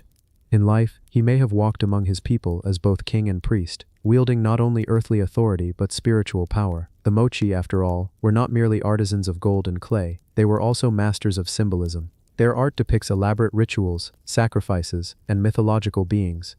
Many scholars believe the tombs mirror these very scenes, as if the burial rites themselves were a reenactment of sacred myths. If true, then Sipan is more than a burial site. It is a stage where myth and reality intertwined. Imagine standing inside that tomb as it was first uncovered, the air thick with the smell of ancient dust, the glimmer of gold catching the beam of a flashlight, the silence broken only by the soft scraping of brushes. In those moments, the archaeologists were not just uncovering objects, they were touching the heartbeat of a civilization long gone. Today, the treasures of Sipan are preserved in museums, safeguarded for future generations, yet their power remains undiminished. To see them up close is to feel the presence of the Lord himself, a reminder that beneath the sands of time lie stories waiting to be told, stories that can shift the way we see history. And so the tombs of Sipan remain both a wonder and a mystery. A wonder because of their unparalleled beauty and the craftsmanship of the Moche, a mystery because the full story of the Lord's reign, his rituals, and his people remains incomplete. We can gaze upon the gold, we can study the bones, but the thoughts and voices of the Moche are whispers carried only by the desert wind. The Lord of Sipan sleeps still, not in silence but in the rhythm of questions that echo through time. Who truly was he? What gods did he serve? And how did his people see the thin line between life and eternity? The answers remain buried, half revealed, half hidden, like treasures still waiting beneath the sands. Sipan is not just a tomb, it is a reminder that no matter how much we think we know of the past, the earth keeps secrets. Secrets that, when uncovered, remind us that civilizations rise, flourish, and fall, but their voices, faint though they may be, never completely disappear. The lost city of Vilcabamba, final Inca refuge. When most people think of the Incas, they think of Machu Picchu, the breathtaking citadel high in the Andes, perched among misty peaks. But Machu Picchu was not the last stronghold of the Inca Empire. Hidden deep within the cloud forests of Peru, there lies a story of a final refuge, a desperate attempt to preserve a way of life against overwhelming odds. That story belongs to Vilcabamba, a city that became both the sanctuary and the grave of the once great Inca civilization. Imagine the year as the 1530s. The Spanish conquistadors, under Francisco Pizarro, have swept across the Andes with shocking speed. They captured Atahualpa, the Inca ruler, and executed him, despite receiving a room filled with gold and silver in ransom. The empire, an empire that had stretched for thousands of miles, with roads, terraces, and cities more advanced than most of Europe at the time, suddenly fractured. The Spanish expected the Inca people to simply surrender, but they did not. They retreated, regrouped, and found strength in places the Spanish could not easily reach. And in the heart of the dense jungle, they built their last stronghold, Vilcabamba. Close your eyes and picture this. The mist hangs heavy over thick, green canopies. The air is damp and buzzing with the sounds of unseen creatures. A narrow path winds its way into the forest, where rivers cut through valleys and hidden plateaus rise from the earth. This is not the open sunlit world of Machu Picchu. This is a realm of shadows and concealment, the perfect place for an empire in hiding. Vilcabamba became more than a city. It was the symbol of survival, the last seat of Inca power. From here, the Inca rulers continued to resist the Spanish for nearly 4 decades after the fall of Cusco. They were known as the Neo-Incas, keeping alive traditions, rituals, and hopes that their empire might someday be restored. The rulers of Vilcabamba, Manco Inca, Sayri Tupac, Titu Cusi, and finally, Tupac Amaru, are remembered as the last sovereigns of the Inca people. Their lives, each tragic in its own way, remind us that history is not only shaped by victories, but also by the determination to resist, even when defeat seems inevitable. Manco Inca, the first to retreat to Vilcabamba, had once been crowned by the Spanish themselves as a puppet ruler. But when he realized their betrayal, he led a massive rebellion, laying siege to Cusco in 1536. The siege nearly succeeded. Spanish accounts describe how they feared being overwhelmed, but reinforcements eventually arrived, and Manco Inca was forced to retreat into the jungles. There, he established Vilcabamba as the new capital, a hidden city from which he continued to harass and resist Spanish forces. For a while, Vilcabamba seemed untouchable. Spanish soldiers feared entering the thick forests, where the terrain was unforgiving, and the Inca warriors fought with a knowledge of the land that their invaders could never match. The jungle itself became an ally to the Incas. The humidity wore down Spanish armor, insects carried disease, and every path was a potential ambush. Think about that for a moment. The empire was gone. The great plazas of Cusco were under Spanish control. Churches were rising where temples once stood. But in the green shadows of Vilcabamba, the spirit of the Incas refused to die. By torchlight, rituals continued. Priests whispered prayers to the old gods. Farmers tended terraced fields carved into mountain slopes. And at night, families must have wondered if their children would grow up free or in chains. Years passed. Leaders changed. Sayri Tupac, Manco Inca's son, eventually negotiated with the Spanish and even accepted baptism, but he lived a short life. Titu Cusi, his brother, continued the resistance, striking Spanish outposts when possible. Yet the world was closing in. The empire that had once stretched from Colombia to Chile was now reduced to one secret valley. Finally, in 1572, the Spanish mounted a campaign to destroy Vilcabamba once and for all. They captured its last ruler, Tupac Amaru, not to be confused with the later revolutionary of the same name, and executed him in Cusco's main square. With his death, the line of the Inca emperors came to an end. Vilcabamba itself was lost to the jungle. For centuries, its location was uncertain. Explorers searched for it, imagining a lost city of the Incas, sometimes confusing it with Machu Picchu. Only in the 20th century did archaeologists correctly identify Espiritu Pampa as the site of the true Vilcabamba. By then, it was little more than ruins, stone foundations overtaken by roots and vines, whispers of a forgotten stand against conquest. When you look at those ruins today, silent and half hidden beneath leaves, it is not the stones themselves that tell the story, but what they represent, the last breath of a civilization that had once been one of the most sophisticated in the world. And there is something profoundly human in that. We remember the Inca not only for their golden treasures, their roads, their terraces, or their citadels high on mountain ridges. We remember them for Vilcabamba, for refusing to vanish quietly, for holding on to identity in the darkest of times. Maybe that is why stories of lost cities still capture us today, because somewhere deep inside, we all know what it means to want to preserve what we love, to keep it safe from forces beyond our control.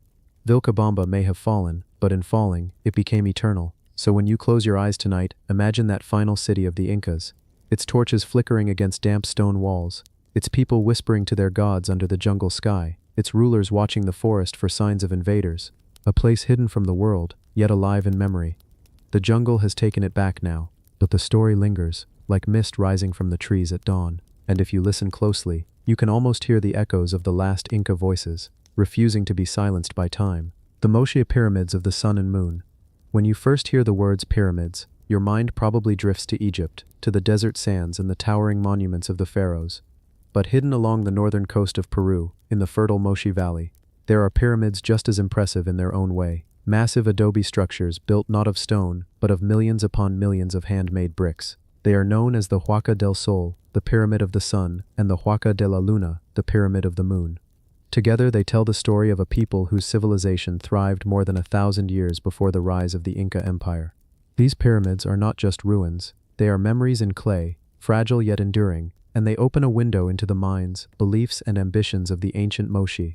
Imagine standing in the valley today. To the west, the desert stretches out, dry and endless.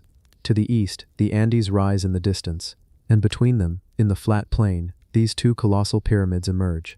The Pyramid of the Sun is the larger of the two. Even in its damaged state, after centuries of erosion and even deliberate destruction, it still rises almost 140 feet tall. At its base, it measures the size of several football fields. Archaeologists estimate that more than 140 million adobe bricks were used to build it. Each brick carries the fingerprint or mark of the laborer who made it. In a way, it's a vast archive of human touch, one brick at a time. Nearby, slightly smaller, but even more mysterious, stands the Pyramid of the Moon. While the Pyramid of the Sun seems to have been more administrative or political, possibly the seat of rulers, the Pyramid of the Moon reveals a darker, more spiritual side of Mocho culture. Inside its walls, archaeologists have uncovered vivid murals still preserved after centuries. These murals show gods, monsters, and rituals, painted in bright reds, yellows, and blacks. The most striking figure is known as the Decapitator, a fearsome deity who holds a ceremonial knife in one hand and a severed human head in the other. This imagery hints at what went on here: ceremonies that involved human sacrifice, offerings to appease the gods, and rituals that shaped the rhythm of Mafkir life. The Mafkir were remarkable engineers and artists. They channeled rivers to irrigate the dry valley, creating fertile fields where crops could grow. Their pottery, some of the finest in the ancient world, depicts everything from daily life to intricate mythologies. Their metalwork shines with gold and silver. And yet, for all their accomplishments, it's the pyramids that truly show the scale of their ambition. Standing before the Huaca del Sol, you cannot help but wonder, how did a people without wheels, without beasts of burden like horses, and without iron tools, manage to build something so massive? Archaeologists believe the pyramids were constructed in stages, each new ruler adding a layer on top of the old. Over generations, the Huacas became not just buildings but living records of Mocha society. Each layer was sealed, like a time capsule. When modern archaeologists carefully peeled back these layers, they found remnants of ancient ceremonies, pottery shards, offerings, and sometimes even human remains. Every level of the pyramid is like a chapter in the story of the Mocha. But the story is not only about power and faith, it is also about fragility. In the 17th century, Spanish colonizers diverted the nearby river to destroy part of the Pyramid of the Sun, hoping to uncover treasure. What they left behind was a wounded monument, its once proud face scarred by water. And yet, even in ruins, the pyramid still dominates the valley. The Pyramid of the Moon, spared from such deliberate destruction, remains better preserved. Walking through it today, you can still see murals of warriors, priests, and gods, their colors surprisingly vivid despite centuries exposed to the elements. Close your eyes for a moment and picture this place at its height, around 1500 years ago. Imagine the valley filled with people, farmers bringing offerings from their fields, artisans crafting pots and ornaments, priests preparing ceremonies. The pyramids would have been painted, their adobe walls gleaming in the sun. At the Pyramid of the Moon, processions might climb the stairways, carrying offerings, chanting, and perhaps leading captives. The sounds of drums and conch shells would echo across the valley, mixing with the cries of birds overhead. It was not just a city, it was a stage where life, death, and belief all played their parts. What makes these pyramids even more haunting is what they reveal about the cycle of civilizations. The Moche flourished between 100 and 800 CE. But then their world began to unravel. Climate shifts brought devastating droughts followed by floods. Their irrigation canals failed, crops withered, social unrest grew, and the once powerful rulers of the pyramids lost their hold. By the time the Inca rose centuries later, the pyramids of the Moche were already silent ruins, their rituals long forgotten, and yet, here they still stand, whispering their story to anyone who lingers long enough to listen. Archaeologists continue to work here, carefully uncovering new murals and artifacts. Each discovery feels like meeting the Moche anew. A pot painted with scenes of daily life, a wall revealing once hidden gods, a skeleton that tells of sacrifice or struggle. Bit by bit, the Moche world comes into focus again, and with every new piece, the pyramids remind us that civilizations can rise to incredible heights, shaping their environment, leaving behind art and architecture of staggering scale and still, eventually, fade into mystery. Now, think of how fragile these pyramids are. Built of adobe, they were never meant to withstand endless centuries of rain and wind, and yet they endure. Standing at their base, you might run your hand across a sun-baked brick and feel the warmth of the earth still within it. You might imagine the worker who pressed that brick into shape over 1,000 years ago, leaving a fingerprint that survived all this time. These tiny, human details make the pyramids feel alive in a way that even stone monuments sometimes do not. As night falls over the valley, the silhouettes of the pyramids darken against the fading sky. The desert grows quiet, and the air cools. You can almost picture a time when the pyramids glowed with torches, when priests walked their stairways under the stars, when the gods of the Moche watched from the murals within. Today they stand silent, but their silence is not empty. It is filled with the echoes of a people who lived, dreamed, built, and believed with intensity. The pyramids of the sun and the moon are not just ruins in Peru. They are reminders that every civilization leaves behind traces of its greatness and its struggles. Some are written in stone, some in gold, and some, like these, in the fragile bricks of earth itself, and even as they crumble, they continue to speak. So if you ever find yourself in the Mocha Valley, standing between the Huaca del Sol and the Huaca de la Luna, take a moment to close your eyes, listen to the wind, imagine the voices of the Mocha, still carried across the centuries, and know that you are standing in a place where human hands once built mountains of faith and ambition, brick by brick, breath by breath, lifetime by lifetime. The Pyramid of Tucumán, Valley of 26 Temples. If you were to stand in the Lambayeque Valley of northern Peru, the landscape would at first seem quiet, almost ordinary. But as your eyes adjust, you'd notice a strange sight: giant mounds of earth, weathered by centuries of sun and wind, scattered across the valley floor. At first, they look like natural hills, but step closer and you realize they are not hills at all. They are pyramids, 26 of them, rising from the desert, forming what locals call Tucumán, the Valley of the Pyramids. Imagine this scene centuries ago. Instead of crumbling ruins, these massive structures stood sharp-edged and towering. Walls were covered with painted friezes. Ceremonial plazas bustled with priests, warriors, and farmers. Fires flickered from temple tops, casting long shadows over the land.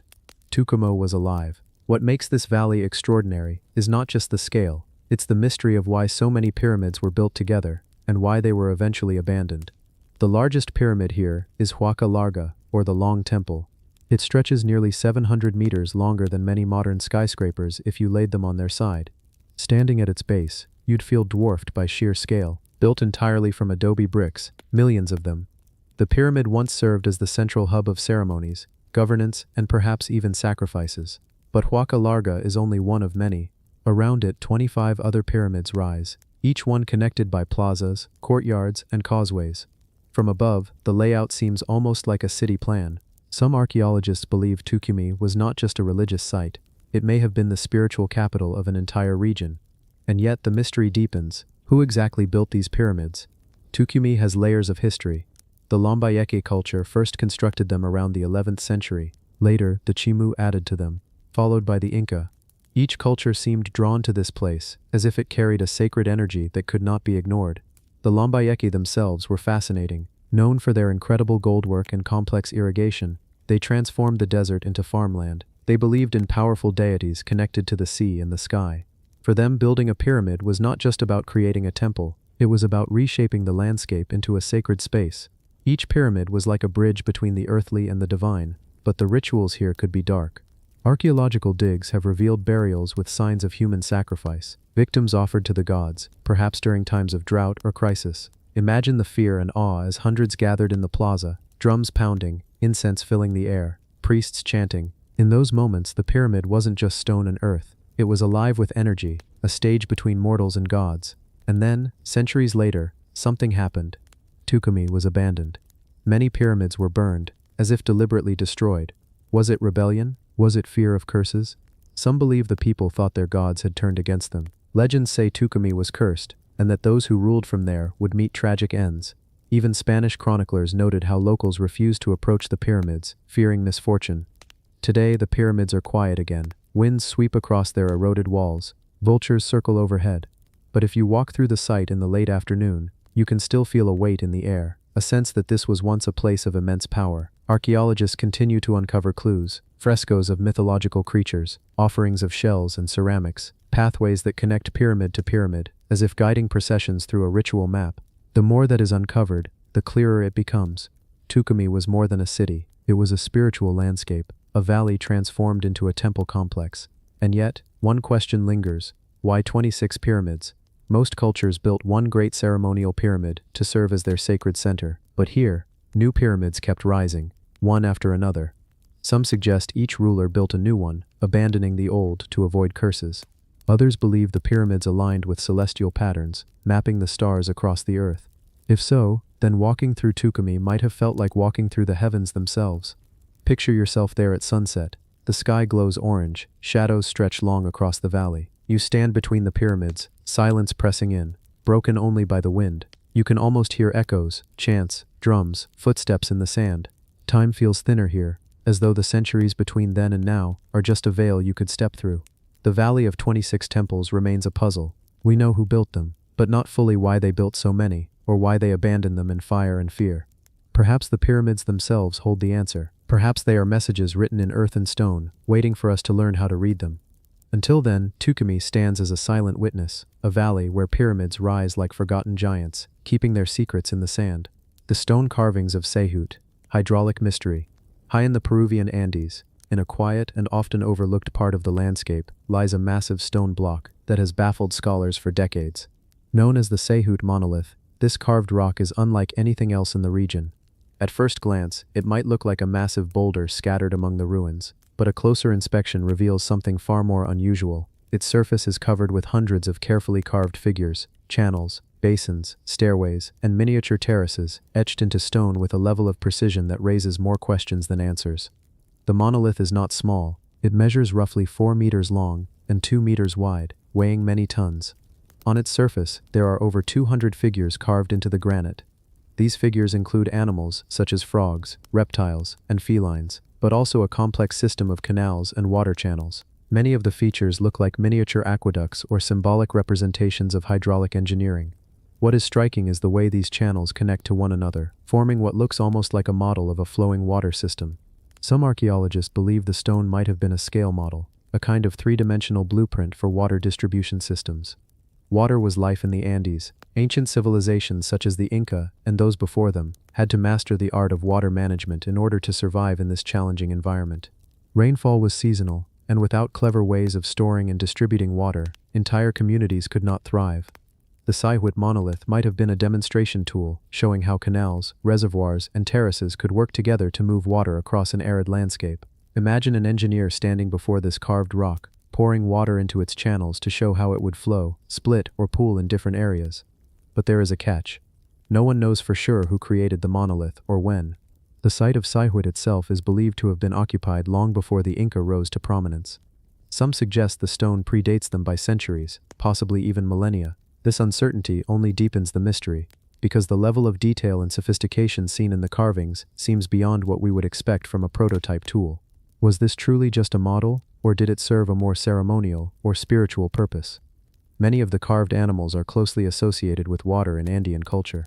Frogs, for example, were seen as rain bringers, creatures tied to fertility and abundance. Snakes and reptiles also often symbolized flowing rivers or underground streams.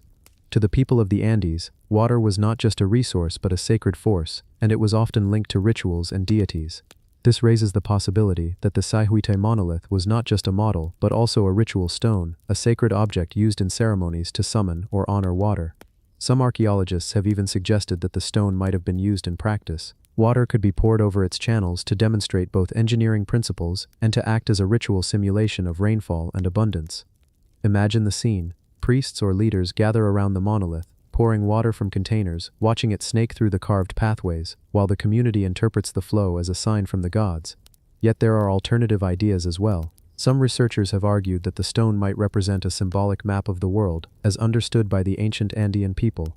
Each channel, basin, and animal might not correspond to an actual waterway or system but to a cosmological idea. Rivers of the underworld, lakes of the sky, and creatures that guard the cycles of water and life. In this interpretation, the Sayhuite stone becomes not just a hydraulic model but a sacred microcosm of existence itself. Adding to the mystery is the fact that Sayhuite was likely an important ceremonial center. The site contains other ruins, terraces, and evidence of ritual activity. The monolith itself might have been the centerpiece of a larger ritual space, perhaps aligned with celestial events or linked to the cycles of planting and harvest. If so, the stone was not meant to be practical at all, but symbolic, a way of teaching or reinforcing the cultural and spiritual relationship people had with water. One detail that often strikes visitors is the craftsmanship of the carvings. Granite is extremely hard, yet the channels and basins cut into the monolith are smooth and precise. To this day, archaeologists debate what tools were used. The conventional explanation is that artisans used stone hammers and abrasives, patiently working over years to shape the channels. But there are those who find this unsatisfying. The precision and uniformity of the channels seem almost mechanical, leading to fringe theories that suggest more advanced methods of stone shaping, methods that have since been lost to time. This uncertainty opens the door to speculation. Some researchers propose that Sayhuite could be evidence of a forgotten culture in the Andes, one that predates even the Inca. If such a culture had advanced knowledge of hydraulics and stoneworking, their contributions may have been absorbed or erased by later civilizations. This might explain why the Sayhuite monolith appears so unique. There is nothing else quite like it in Andean archaeology. Others, more speculative still, have suggested that the monolith might not just be symbolic but a literal model of something greater. Could it represent a vast hydraulic network now lost to time? Perhaps it was a scaled representation of how an ancient civilization planned to control water on a much larger scale, across valleys and mountains. If true, then the stone becomes a rare glimpse into a grand vision of engineering that never survived in physical form. Of course, mainstream archaeology remains cautious. Without inscriptions, written records, or direct evidence, much of the Sayhuite monolith's purpose remains conjecture. What we know for certain is that it captivated the people of the region and continues to fascinate those who study it today. Standing before the Sayhuite stone, one cannot help but wonder about the hands that carved it. Was it a group of artisans following a master engineer's plan? Was it the work of priests blending practical knowledge with spiritual symbolism? Or was it perhaps a teaching tool, something used to educate young apprentices in the art of water management? Even now, researchers occasionally pour water over the monolith to see how it behaves. The channels guide the liquid along predetermined paths, pooling in certain areas before cascading into others. Watching the water flow, one begins to see the genius of its design.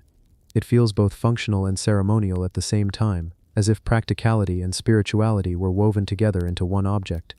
There is also a haunting element to Sayhuite. It stands in relative isolation, surrounded by the quiet Andes, its purpose silenced by time. Unlike the grand pyramids of Egypt, or the monumental stone walls of Cusco, the Sayhuite monolith does not dominate the landscape. Instead, it hides its mystery on its surface, waiting for the careful observer to notice its secrets.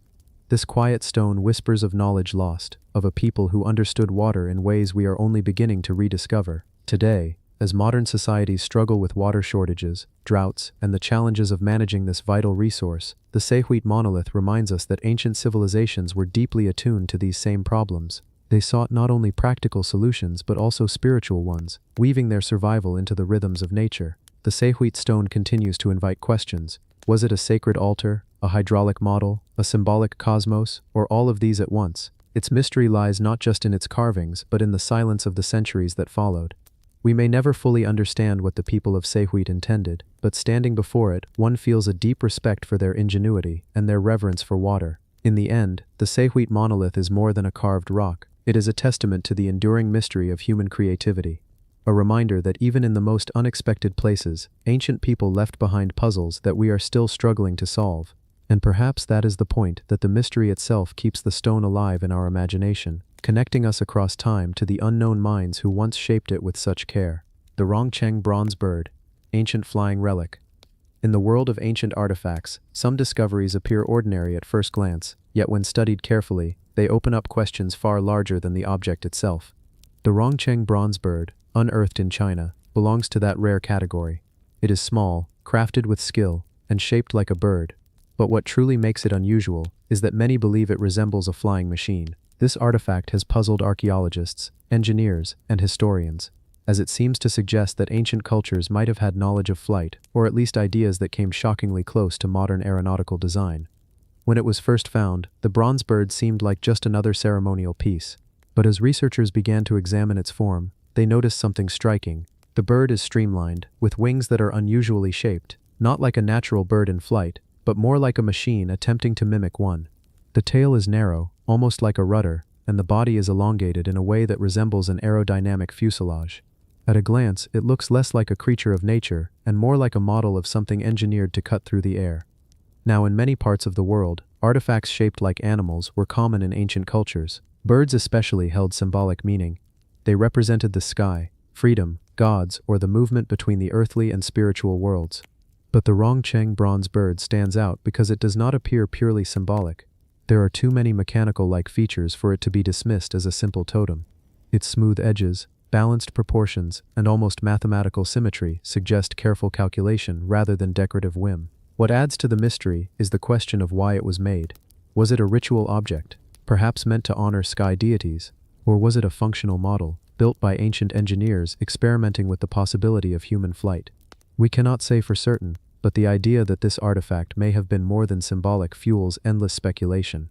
Some argue that it could have been a child's toy, a simple trinket. Yet, even if that were true, why would the toy resemble a design closer to an aircraft than an organic bird?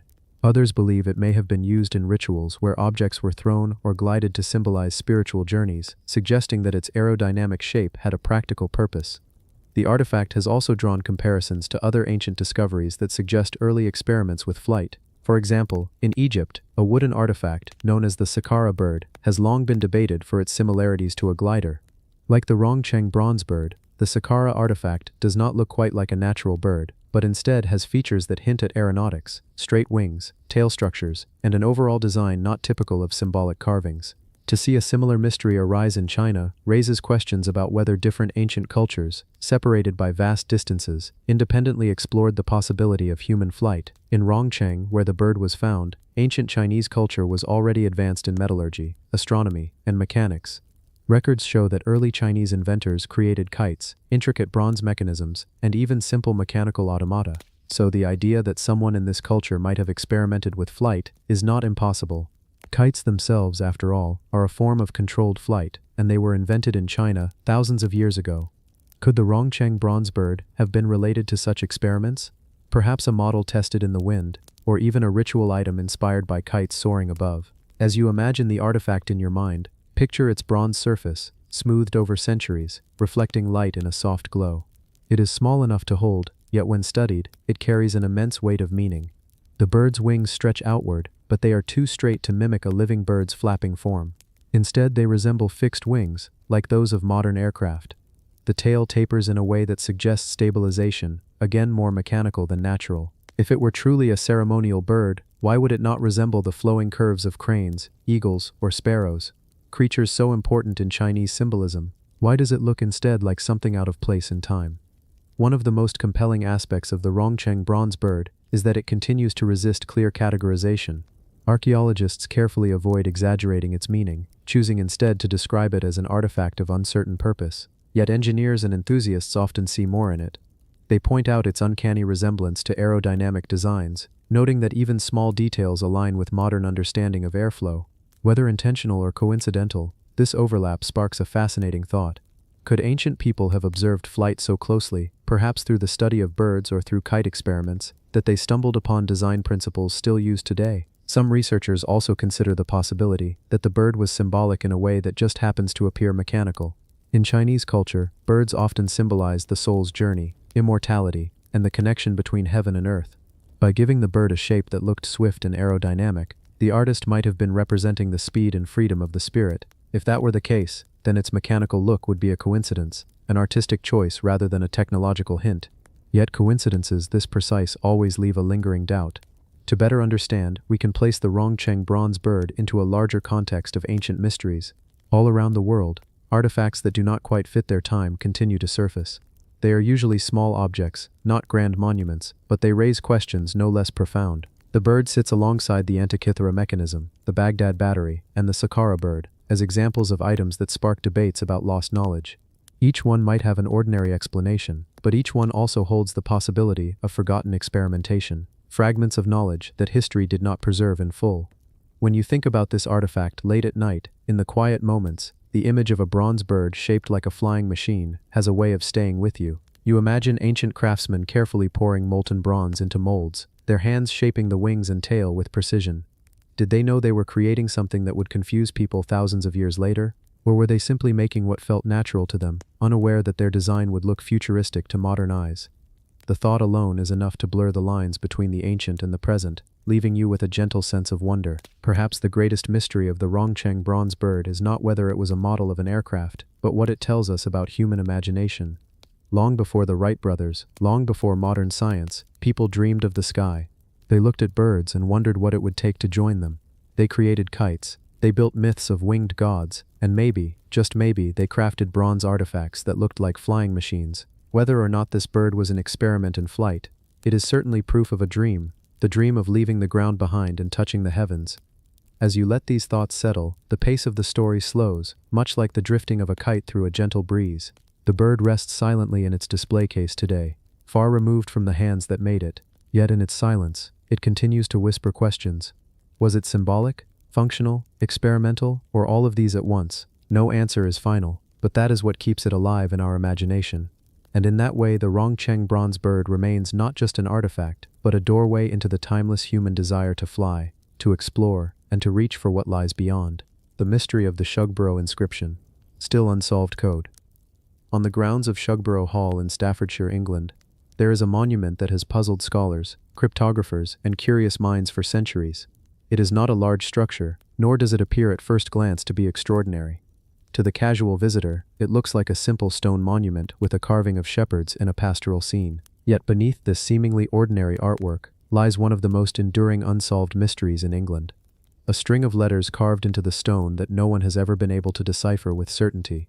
Those letters, O-U, O-S, V-A-V-V, framed between the letters D and M, have kept historians and codebreakers awake for generations. The monument itself is known as the Shepherd's Monument, commissioned in the mid-18th century by Thomas Anson, a wealthy landowner, traveler, and member of a circle of intellectuals. The monument is a sculpted relief based on a famous painting by Nicolas Poussin called The Shepherds of Arcadia. In the relief, shepherds are gathered around a tomb, reading an inscription. But what makes the Shugborough version unique is the addition of that cryptic code beneath it. At first it seems like a harmless flourish, perhaps the initials of the sculptor or a playful touch by Anson himself. But as time passed, people began to suspect that it was something more, something hidden, deliberately placed, meant to convey a secret. The first puzzle is the string of letters itself, O-U, O-S, V-A. Between them, the larger letters D and M appear, which many have interpreted as dis manibus, a Latin phrase often found on Roman tombstones meaning dedicated to the spirits of the dead. If that interpretation is correct, then the sequence might be related to themes of death, memory, or an epitaph. Yet the central code has resisted all straightforward explanations. Over the centuries, dozens of theories have emerged. Some suggest the code hides a Latin phrase abbreviated into letters. Others think it is an anagram, or even a cipher used by secret societies like the Freemasons or the Rosicrucians. The Shugborough family itself was well connected to intellectual and esoteric circles of the time. And Thomas Anson's brother, Admiral George Anson, was a famous voyager who brought back treasures and stories from around the globe. This background makes it tempting to imagine that the code is not random at all, but a carefully designed puzzle linked to knowledge, travels, or hidden truths. One of the most popular theories is that the code has a connection to the Holy Grail. This idea was especially fueled in the 20th century, when Poussin's painting and its supposed links to secret knowledge about the Grail became the subject of books and speculation. Since the monument reproduces Poussin's Shepherds of Arcadia, some argue that the cryptic letters beneath might point to hidden Grail lore. Was Thomas Anson hinting at something he believed was passed down through secret societies, something encoded in art, in stone, and in carefully guarded knowledge? Others, however, prefer more straightforward explanations. Some scholars suggest that the letters could be a simple memorial code, initials of a family motto, or a verse known to the Anson family and now lost to time.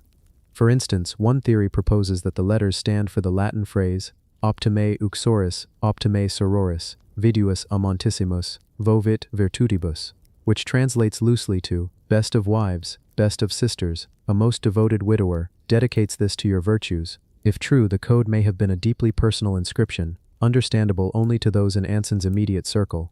But there is no definitive proof of this, and other explanations are just as plausible. What makes the mystery especially fascinating is the caliber of people who have tried and failed to solve it. During World War II, when Britain relied on its best codebreakers to crack the Enigma machine, even experts at Bletchley Park were said to have looked at the Shugborough Code.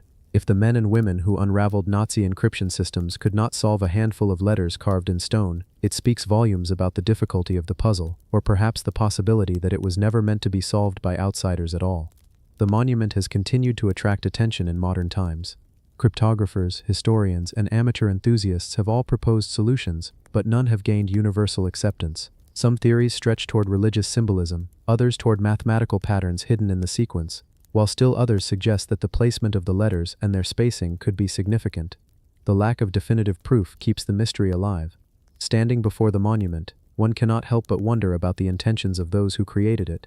Was Thomas Anson deliberately encoding a message for future generations, knowing it would baffle them, or was it meant to be understood only by a select group in his lifetime, with the meaning never intended to be shared? The possibility that the answer has been lost forever is both frustrating and deeply intriguing. And yet, this is the power of the Shugborough inscription. Its simplicity is its strength. It is not a grand pyramid or a vast city buried under the sea. It is a short sequence of letters on a modest monument, but its ability to resist explanation, despite centuries of effort, makes it as mysterious as any ancient ruin. When you stand there, in the gardens of Shugborough, gazing at the code carved into the stone, you feel the presence of something deliberately withheld, as though the past is whispering a secret you cannot quite hear. Perhaps the greatest mystery of all is why we are so drawn to it.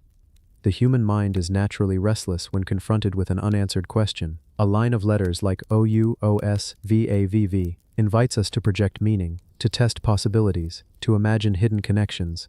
In this way, the code does not only belong to the Ansons or to 18th century England, it belongs to anyone who has ever looked at a riddle and longed to know the truth. The Shugborough inscription remains unsolved. Scholars will continue to debate it, and new theories will continue to emerge, but for now the meaning of the letters is as elusive as ever, and perhaps that is the way it was always meant to be. A reminder that some mysteries endure, not because they cannot be solved, but because they exist to keep us searching. The hypogeum of Halsaflieni figurines, Sleeping Lady of Malta. Hidden beneath the streets of Paola, Malta, lies one of the most extraordinary archaeological sites in the world, the hypogeum of Halsaflieni. From the outside, nothing hints at the secrets buried below. It looks like an ordinary urban setting, with homes and businesses scattered across the surface. But beneath this seemingly mundane landscape is an underground labyrinth carved thousands of years ago, where stone chambers, carved passages, and ancient relics preserve the whispers of a civilization long gone. Among the many mysteries discovered in this subterranean necropolis, one artifact stands out as both haunting and mesmerizing: the Sleeping Lady of Malta. This small figurine, carved with astonishing precision, depicts a woman in repose, lying peacefully, perhaps in eternal rest. And yet, despite its size, it carries immense weight. It is not just a relic of craftsmanship, but a symbol of one of the oldest and most enigmatic prehistoric cultures in the Mediterranean. The hypogeum itself was discovered by accident in 1902. A stonemason, while digging for a cistern, broke through into what seemed like a void. What he had uncovered was no ordinary chamber, but the entrance to an immense underground sanctuary, carved directly into the limestone bedrock. As archaeologists explored further, they realized they were not just dealing with a single chamber, but with an extensive three-level complex that had been deliberately planned and executed. The hypogeum dates back to around 4000 BCE, placing it firmly within Malta's Neolithic period. It is older than Stonehenge, and older than the Great Pyramids of Egypt. This alone places it among the most impressive achievements of ancient human engineering. The underground labyrinth extends some 11 meters below ground, and within its chambers, archaeologists found human remains, intricate carvings, and mysterious figurines. The sleeping lady, discovered within this sacred underground world, is carved from terracotta and measures only a few inches in length.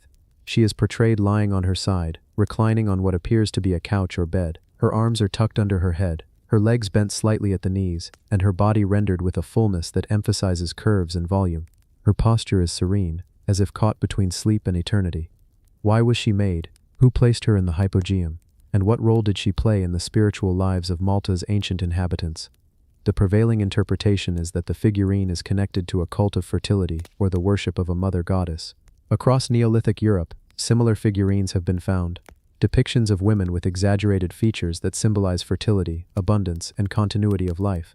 The sleeping lady may have been an embodiment of death as a passage into another kind of life, a visual metaphor for rebirth through the earth itself.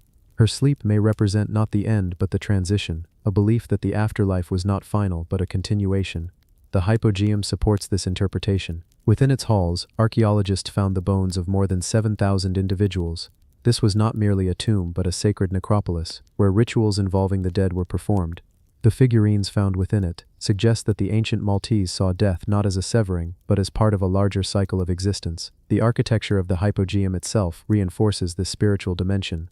Carved chambers mimic structures that were likely built above ground but now exist only underground. The oracle room, one of the most famous sections, has remarkable acoustics. When someone speaks within it, the sound resonates throughout the complex in a deep, echoing hum. This was not accidental. The builders engineered this effect intentionally, suggesting that rituals involving chanting or incantations were a central part of the ceremonies held there. Imagine priests or shamans lowering their voices, their chants vibrating through the stone, echoing like the voice of the earth itself, reverberating into the ears of those gathered in flickering torchlight. In such a setting, the sleeping lady figurine may have taken on a role as a sacred symbol of rest and passage. And yet, despite these theories, the meaning of the figurine remains elusive. Was she meant to represent an individual woman, perhaps a priestess, perhaps a revered ancestor? Was she symbolic of the collective hope for renewal? Or was she something else entirely, a representation of cosmic forces that guided the Maltese through cycles of life and death? The mystery deepens when one considers the figurine's realism. Unlike many prehistoric figurines that are more abstract or symbolic, the sleeping lady feels almost intimate. The details of her posture, the softness of her form, even the suggestion of fabric around her body, all hint at a deep attention to human presence. She feels less like a symbol and more like a person, caught in a moment of vulnerability, preserved forever in terracotta. Some researchers have suggested that the figurine might have been part of a ritual object used in ceremonies related to dreams or trance states. The hypogeum's subterranean chambers, with their total darkness and acoustic effects, could easily induce altered states of consciousness. In such settings, sleep and dreams might have been considered portals to other realms, and the sleeping lady may have been a guide for those journeys.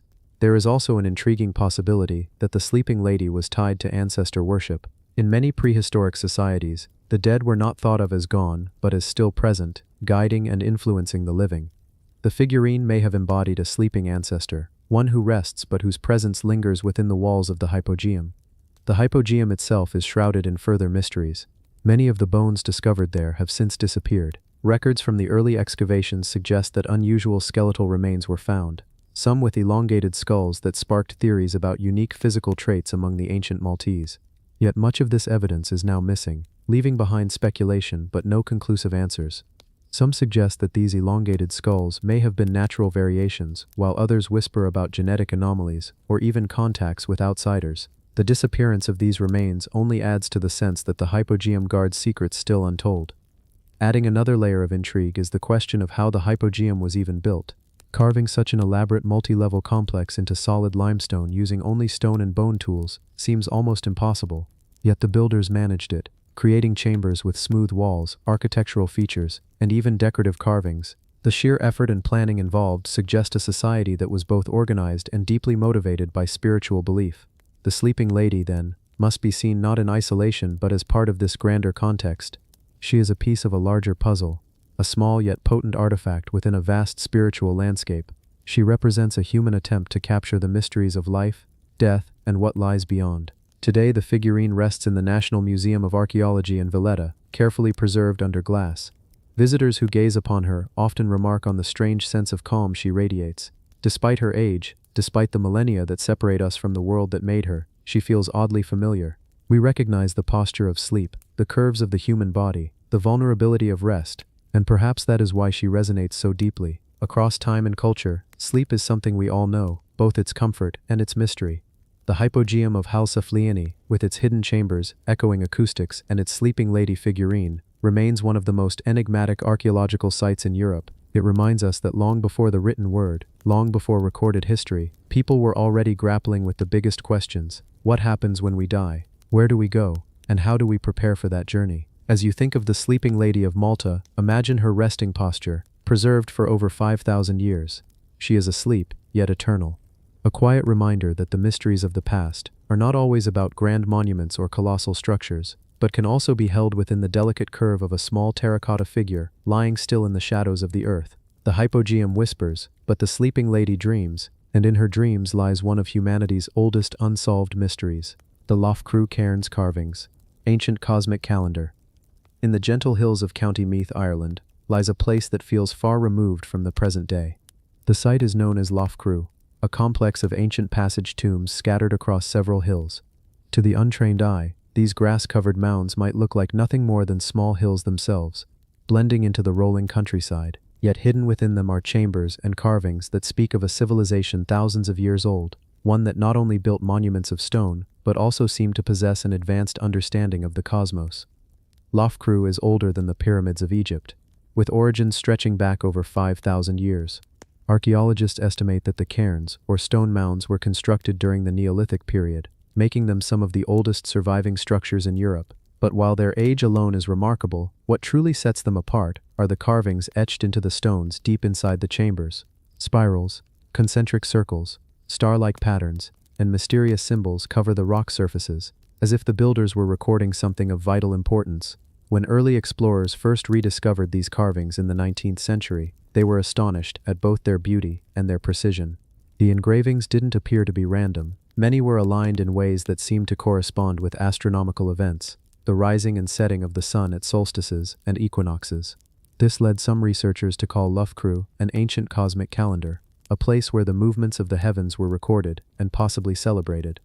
At the heart of the site is Cairn T, the most famous of the passage tombs. Its long narrow passage leads into a cruciform chamber, and at the very back rests a large decorated stone sometimes referred to as the equinox stone. On the mornings of the spring and autumn equinox, the rising sun shines through the passage and illuminates the carvings on this stone, filling the chamber with light. It is a dramatic reminder that the builders had both the architectural skill and the astronomical knowledge to align their structure with the cycles of the sun. But the carvings themselves hold even more mysteries.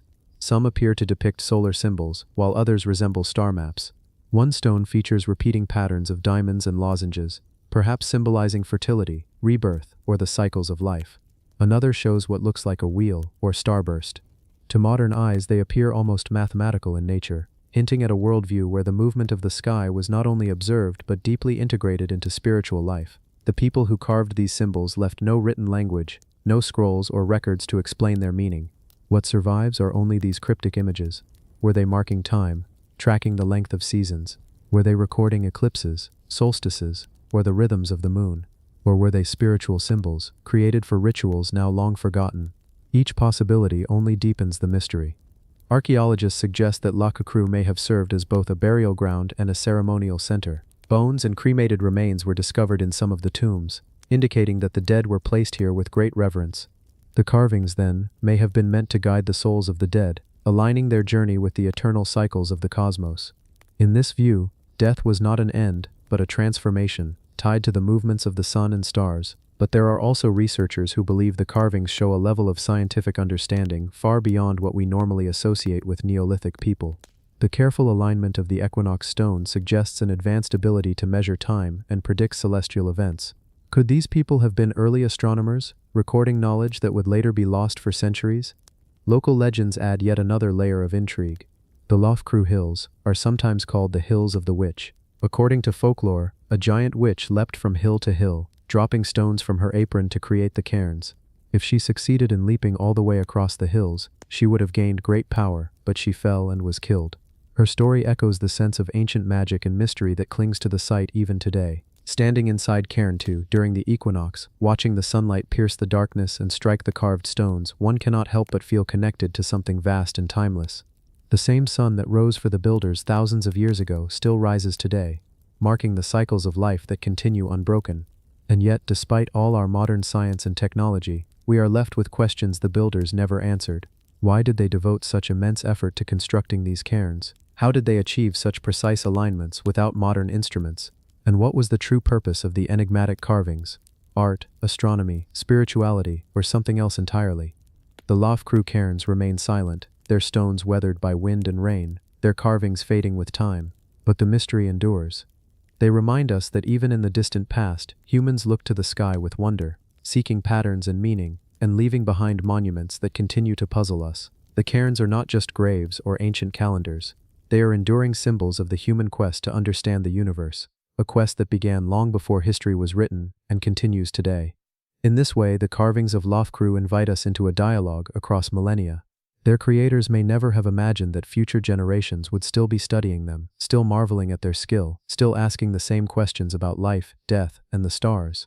And so the cairns stand, silent yet eloquent, a cosmic calendar carved in stone, waiting for us to listen.